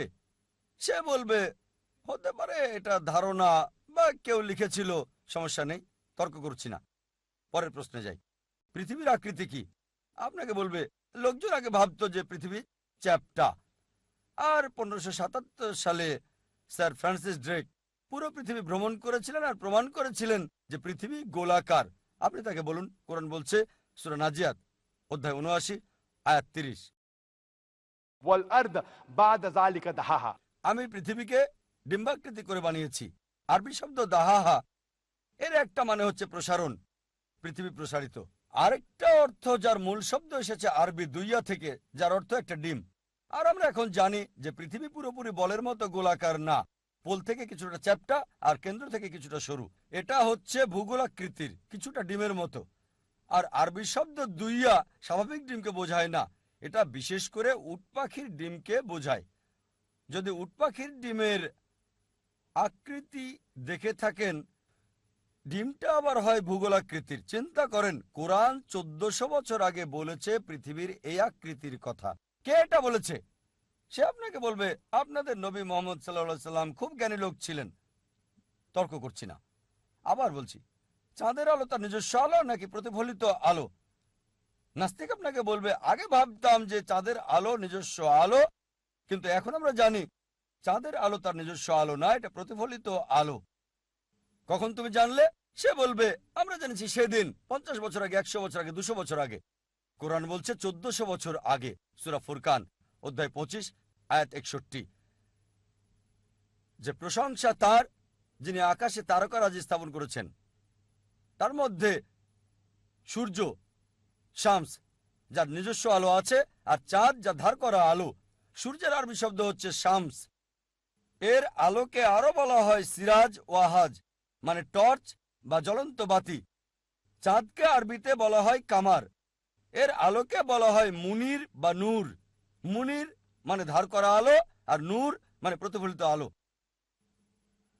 চাঁদের আলোকে কোথাও বলা হয় না ওয়াহাজ বা সিরাজ, সব সময় বলা হয় নূর বা মুনির, ধার করা আলো বা প্রতিফলিত আলো। 1400 বছর আগে কে কোরআনে এসব কথা বলেছে? দেখবেন থেমে যাবে, উত্তরের অপেক্ষা করবেন না, বলে যান। যখন আমি স্কুলে ছিলাম তখন শিখেছি যে সূর্য ঘোরে, তবে এটা স্থির, এর নিজস্ব কক্ষে নয়। কোরআন বলছে সূরা আম্বিয়া অধ্যায় 21 আয়াত 33, हुवल लज़ी खलकल लैल वन नहारा আল্লাহ সৃষ্টি করেছেন রাত এবং দিন, वशम्स वल कमर সূর্য এবং চন্দ্র, कुल्लुन फी फलक यसबहून। প্রত্যেকে আপন কক্ষপথে ঘুরছে। আরবি শব্দ ইয়াসবাহুন মানে চলন্ত দেহের গতি। যদি এটা সৌরজগৎকে বোঝায়, তার মানে সূর্য এবং চন্দ্র আবর্তন ছাড়াও ঘুরছে তার নিজস্ব কক্ষপথে। এখন বিজ্ঞান আমাদের বলে যে সূর্যের প্রায় 25 দিন সময় লাগে একবার ঘুরে আসতে। চিন্তা করেন, স্কুলে যা শিখেছি, স্কুল শেষ করেছি 1982 সালে, সূর্য স্থির। 1400 বছর আগে কোরআন বলেছে সূর্য ঘোরে। আমার বিজ্ঞান বইয়ে আছে সূর্য স্থির। এখন জানা গেছে যে সূর্য ঘোরে। তাকে জিজ্ঞেস করেন কে এই সব বলেছে, দেখবেন চুপ করে থাকবে। কিছু সমালোচক হয়তো বলবে এটা তেমন কিছু না যে কোরআন জ্যোতির্বিদ্যা সম্পর্কে বলছে, কারণ আরবরা জ্যোতির্বিদ্যায় খুবই উন্নত ছিল। আমি মানি যে আরবরা জ্যোতির্বিদ্যায় পারদর্শী ছিল, তবে এটাও মনে করে দিচ্ছি যে কোরআন নাজিলের 100 বছর পরের ঘটনা। আরবরা জ্যোতির্বিদ্যায় পারদর্শী ছিল, সুতরাং তারা জ্যোতির্বিদ্যা শিখেছিল কোরআন থেকে, অন্য কোনো উৎস থেকে নয়। পানিচক্রের ব্যাপারে যখন নাস্তিককে বলবেন, তাকে পানিচক্রের ব্যাপারে বলেন, সে বলবে যে পানি বাষ্প হয় সমুদ্র থেকে, তারপর মেঘ হয়, মেঘ আকাশে ভেসে বেড়ায় আর বৃষ্টি হয়ে পড়ে, এভাবে পানি আবার পুনঃস্থাপিত হয়। তাকে জিজ্ঞেস করেন কখন তুমি জানলে, সে আপনাকে বলবে 1580 সালে যখন স্যার বার্নার্ড প্যালিসি পানিচক্রের ব্যাপারে কথা বলেন প্রথমবারের মতো, 1580 সালে।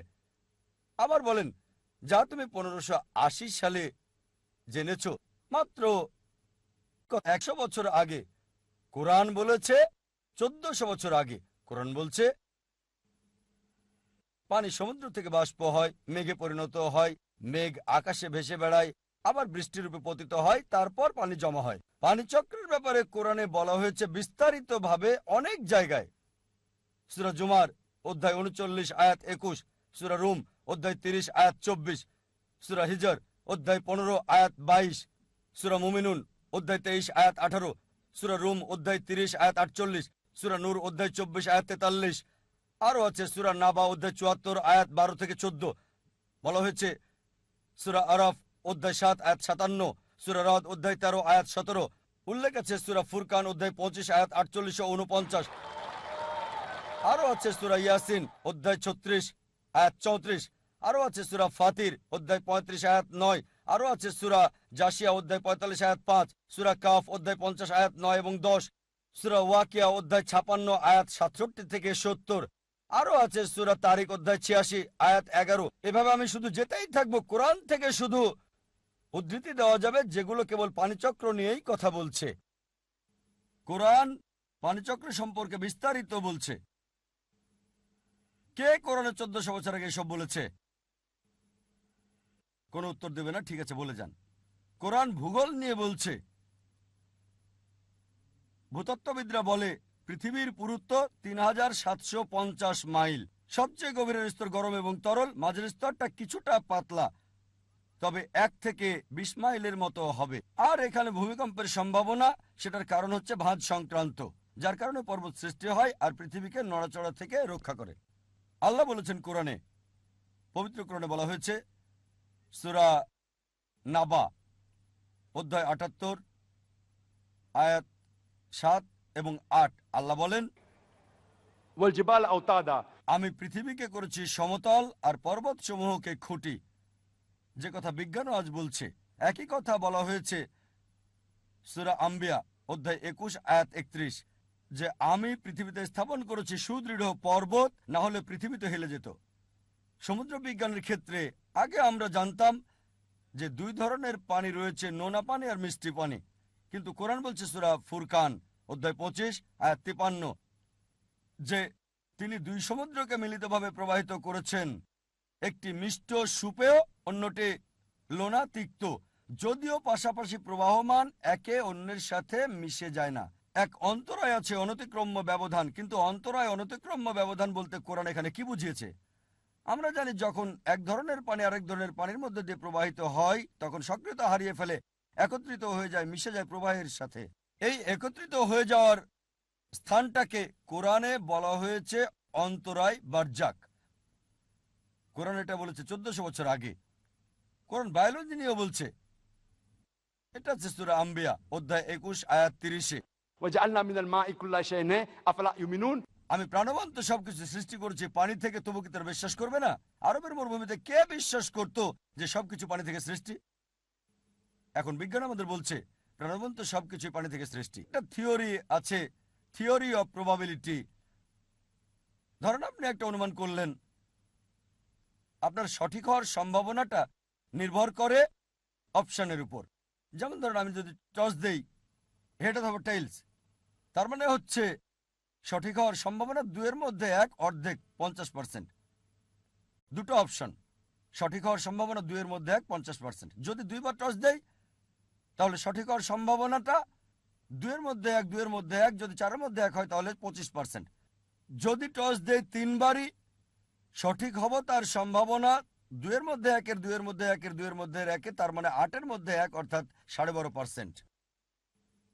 যদি একটা গুটি নিক্ষেপ করি যার 6টা তল আছে, আন্দাজে নিক্ষেপ করলে সঠিক হওয়ার সম্ভাবনা 6 ভাগের 1 ভাগ। এখন যদি এই সম্ভাব্যতার থিওরি প্রয়োগ করেন, যে কেউ অনুমান করেছিল, যেমন ধরেন পৃথিবীর আকৃতি কি, আপনি 10টা চিন্তা করতে পারেন, ফ্ল্যাট, স্কয়ার, রেক্ট্যাঙ্গেল, ট্রায়াঙ্গুলার, হেক্সাঙ্গুলার ইত্যাদি ইত্যাদি। হয়তো গোলাকার। যদি অনুমানের ভিত্তিতে করেন এটা গোলাকার, সঠিক হওয়ার সম্ভাবনা 10 ভাগের 1 ভাগ। যদি কাউকে জিজ্ঞেস করেন চাঁদের আলো নিজস্ব আলো নাকি প্রতিফলিত আলো, যদি সে অনুমান করে বলে, সঠিক হওয়ার সম্ভাবনা 2-এর মধ্যে 1। দুটোই হবার সম্ভাবনা, পৃথিবীর আকৃতি আর চাঁদের আলো তার নিজের নয়, হচ্ছে 10-এর মধ্যে 1-এর 20-এর মধ্যে 1, মানে 5%। সব জীবন্ত সৃষ্টি কিসের তৈরি? হাজারটা জিনিসের চিন্তা করতে পারেন। বালু, লোহা, টিন, কাঠ ইত্যাদি ইত্যাদি। আবার হতে পারে পানি। আপনার এই অনুমান সঠিক হওয়ার সম্ভাবনা 1000 ভাগের 1 ভাগ। এই তিনটাই সঠিক হওয়ার সম্ভাবনা। পৃথিবীর আকৃতি গোলাকার, চাঁদের আলো প্রতিফলিত, সবকিছু পানি দিয়ে তৈরি। সম্ভাবনা 10 ভাগের 1-এর 2 ভাগের 1-এর 1000 ভাগের 1 ভাগ, মানে 20,000 ভাগের 1 ভাগ, অর্থাৎ 0.005%। কেবল 3টা বৈজ্ঞানিক বিষয়ে সম্ভাবনা 0.005। ইতিমধ্যে অনেকগুলোই বলেছি, যদি আমার বই পড়েন শত শত ঘটনা আছে। অনেক বিষয় আছে। কোরআন বোটানি নিয়েও বলছে। সূরা রদ অধ্যায় 13 আয়াত 3 বলছে সকল প্রকারের ফল জোড়ায় জোড়ায় সৃষ্টি করা হয়েছে। কোরআন বলছে সূরা তাহা অধ্যায় 20 আয়াত 53 তরুলতা সৃষ্টি হয়েছে জোড়ায় জোড়ায়, আমরা জানলাম সম্প্রতি এটা। প্রাণীবিদ্যার ক্ষেত্রে কোরআন বলছে পশু পাখি সবাই দলগতভাবে বসবাস করে মানবজাতির মতো। সূরা আনাম অধ্যায় 6 আয়াত 38, যেটা সম্প্রতি জানলাম। কোরআনের মৌমাছি সম্পর্কে বলছে যে এটা পথ খুঁজে বের করতে পারে, যা কিছুদিন আগে আমরা জানলাম। সূরা নাহাল অধ্যায় 16 আয়াত 68 ও 69। কোরআন বলছে মৌমাছিদের প্রধান হচ্ছে স্ত্রী। আগে ভাবতো এটা পুরুষ মৌমাছি। কোরআন বলছে সূরা নাহাল অধ্যায় 16 আয়াত 69 যে প্রধান মৌমাছি হচ্ছে স্ত্রী। কোরআন মাকড়সার জীবন ধারণ নিয়েও কথা বলছে। সূরা আনকাবুত অধ্যায় 29 আয়াত 41। কোরআন পিঁপড়ার জীবন ধারণ সম্পর্কে কথা বলছে। সূরা নামল অধ্যায় 27 আয়াত 17 এবং 18, যা আমরা জানলাম সম্প্রতি। কোরআন জেনেটিক নিয়েও কথা বলছে যে একটা পুরুষের বীর্য সন্তান জন্মদানে সক্ষম। সূরা নাজম অধ্যায় 53 আয়াত 45 ও 46। এছাড়াও অধ্যায় 75 আয়াত 37 থেকে 39, যা আমরা জানলাম সম্প্রতি। কোরআন ভ্রূণবিদ্যার কথা বলছে যে সব মানুষ সৃষ্টি হয়েছে আলাকা থেকে, যোগের মতো কোনো কিছু ঝুলে থাকা বস্তু থেকে। সূরা আলাক সূরা ইকরা অধ্যায় 96 আয়াত 2, যা আমরা জেনেছি সম্প্রতি। কোরআন ভ্রূণের বিভিন্ন স্তর নিয়ে কথা বলছে। আলাকা, মুদগা, ইজামান, লাহম। সূরা মুমিনুন অধ্যায় 23 আয়াত 12 থেকে 14, যা আমরা জানলাম সম্প্রতি। অনেক বৈজ্ঞানিক বিষয় কোরআনে উল্লেখ করা হয়েছে।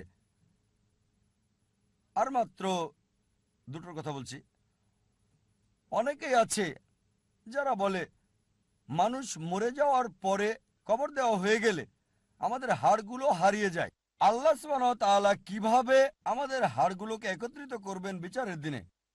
তাই আল্লাহ বলেছেন, এটা আছে পবিত্র কোরআনে অধ্যায় 75 আয়াত 3 এবং 4, যে যখন তারা বলে কিভাবে আল্লাহ বিচারের দিনে তোমাদের হাড়গুলোকে একত্রিত করবেন, তাদের বলো আল্লাহ শুধু হাড়গুলোকে একত্রিত করবেন না, তিনি যথাযথভাবে পুনর্গঠন করবেন তোমাদের আঙ্গুলের ছাপগুলো। এখানে আল্লাহ কি বুঝিয়েছেন? তিনি শুধু হাড়গুলোকে একত্রিত করবেন না, পুনর্গঠন করবেন আঙ্গুলের ছাপগুলোকে যথাযথভাবে। 1880 সালে স্যার ফ্রান্সিস গোল্ড আবিষ্কার করেন আঙ্গুলের ছাপ পদ্ধতি, আর বললেন একই রকম দুটো আঙ্গুলের ছাপও নেই, লক্ষ লক্ষ মানুষের প্রত্যেকের ছাপ আলাদা। আর এখন police, CID, FBI, CIA fingerprinting method ব্যবহার করে অপরাধী শনাক্ত করতে। কোরআন ফিঙ্গারপ্রিন্ট মেথডের কথা বলেছে 1400 বছর আগে, আর আমরা জানলাম 1880 সালে। কে এগুলো বলেছে?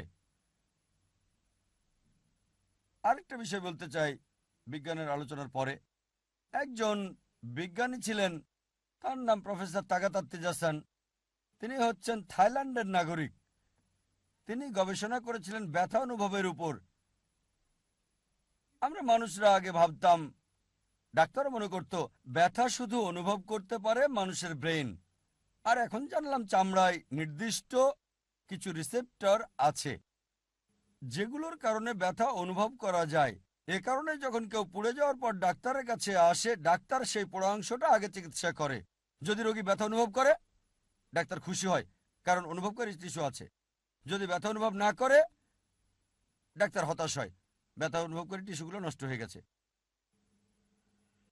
এটা উল্লেখ আছে সূরা নিসা অধ্যায় 4 আয়াত 56-তে। যারা আমার আয়াতকে অস্বীকার করে নিশ্চয়ই আমি তাদেরকে আগুনে দগ্ধ করব। আমি সেই চামড়াকে নতুন চামড়া দ্বারা ঢেকে দেব, যাতে তারা শাস্তির পর শাস্তি ভোগ করবে। তার মানে চামড়ায় কিছু একটা আছে যেটা ব্যথা অনুভব করে থাকে। চিন্তা করেন, কোরআন ব্যথা অনুভবকারী টিস্যুর কথা বলেছে 1400 বছর আগে। আর প্রফেসর তাগাতার তেজাসান যখন জানলেন যে এটা কোরআনে আছে, রিয়াদে নবম মেডিকেল কনফারেন্সে, সেখানে তিনি নিজেই শাহাদা ঘোষণা করে বললেন, লা ইলাহা ইল্লাল্লাহ মুহাম্মাদুর রাসূলুল্লাহ, আল্লাহ ছাড়া কোনো উপাস্য নেই, আর নবী মুহাম্মদ সাল্লাল্লাহু আলাইহি সাল্লাম হলেন আল্লাহর রাসূল। তাই যখনই কোনো নাস্তিককে জিজ্ঞেস করবেন কে এইসব কোরআনে বলেছে, সে আপনাকে একই উত্তর দেবে, একই রকম যা আগে বলেছে। এটা স্রষ্টা, প্রস্তুতকারী, এটা নির্মাতা, এটা ম্যানুফ্যাকচারার, এটা আবিষ্কারক। এই স্রষ্টা, এই প্রস্তুতকারী, এই ম্যানুফ্যাকচারার, এই নির্মাতা, এই আবিষ্কারককে আমরা মুসলিমরা বলি আল্লাহ। এই কারণে এখন বিজ্ঞান ঈশ্বরকে অস্বীকার করছে না, ঈশ্বরকে অস্বীকার করছে না, নকল ঈশ্বরকে বাদ দিচ্ছে। লা ইলাহা ইল্লাল্লাহ। বিজ্ঞানীরা এখন নকল ঈশ্বরকে বাদ দিচ্ছেন। এটা ঈশ্বর হতে পারে না, ঈশ্বরের হতে পারে না, তারা ঈশ্বরকে অস্বীকার করছে না। একজন বিখ্যাত দার্শনিক এবং বিজ্ঞানী ফ্রান্সিস বেকন তিনি বলেছেন, বিজ্ঞানের ব্যাপারে যাদের জ্ঞান কম তারা নাস্তিক হয়, কিন্তু যাদের বিজ্ঞানের ব্যাপারে গভীর জ্ঞান তারা ঈশ্বরে বিশ্বাসী হয়।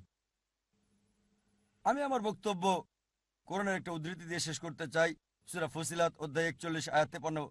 سنوريهم آياتنا في الآفاق وفي أنفسهم حتى يتبين لهم أنه الحق أولم يكفي بربك أنه على كل شيء شهيد।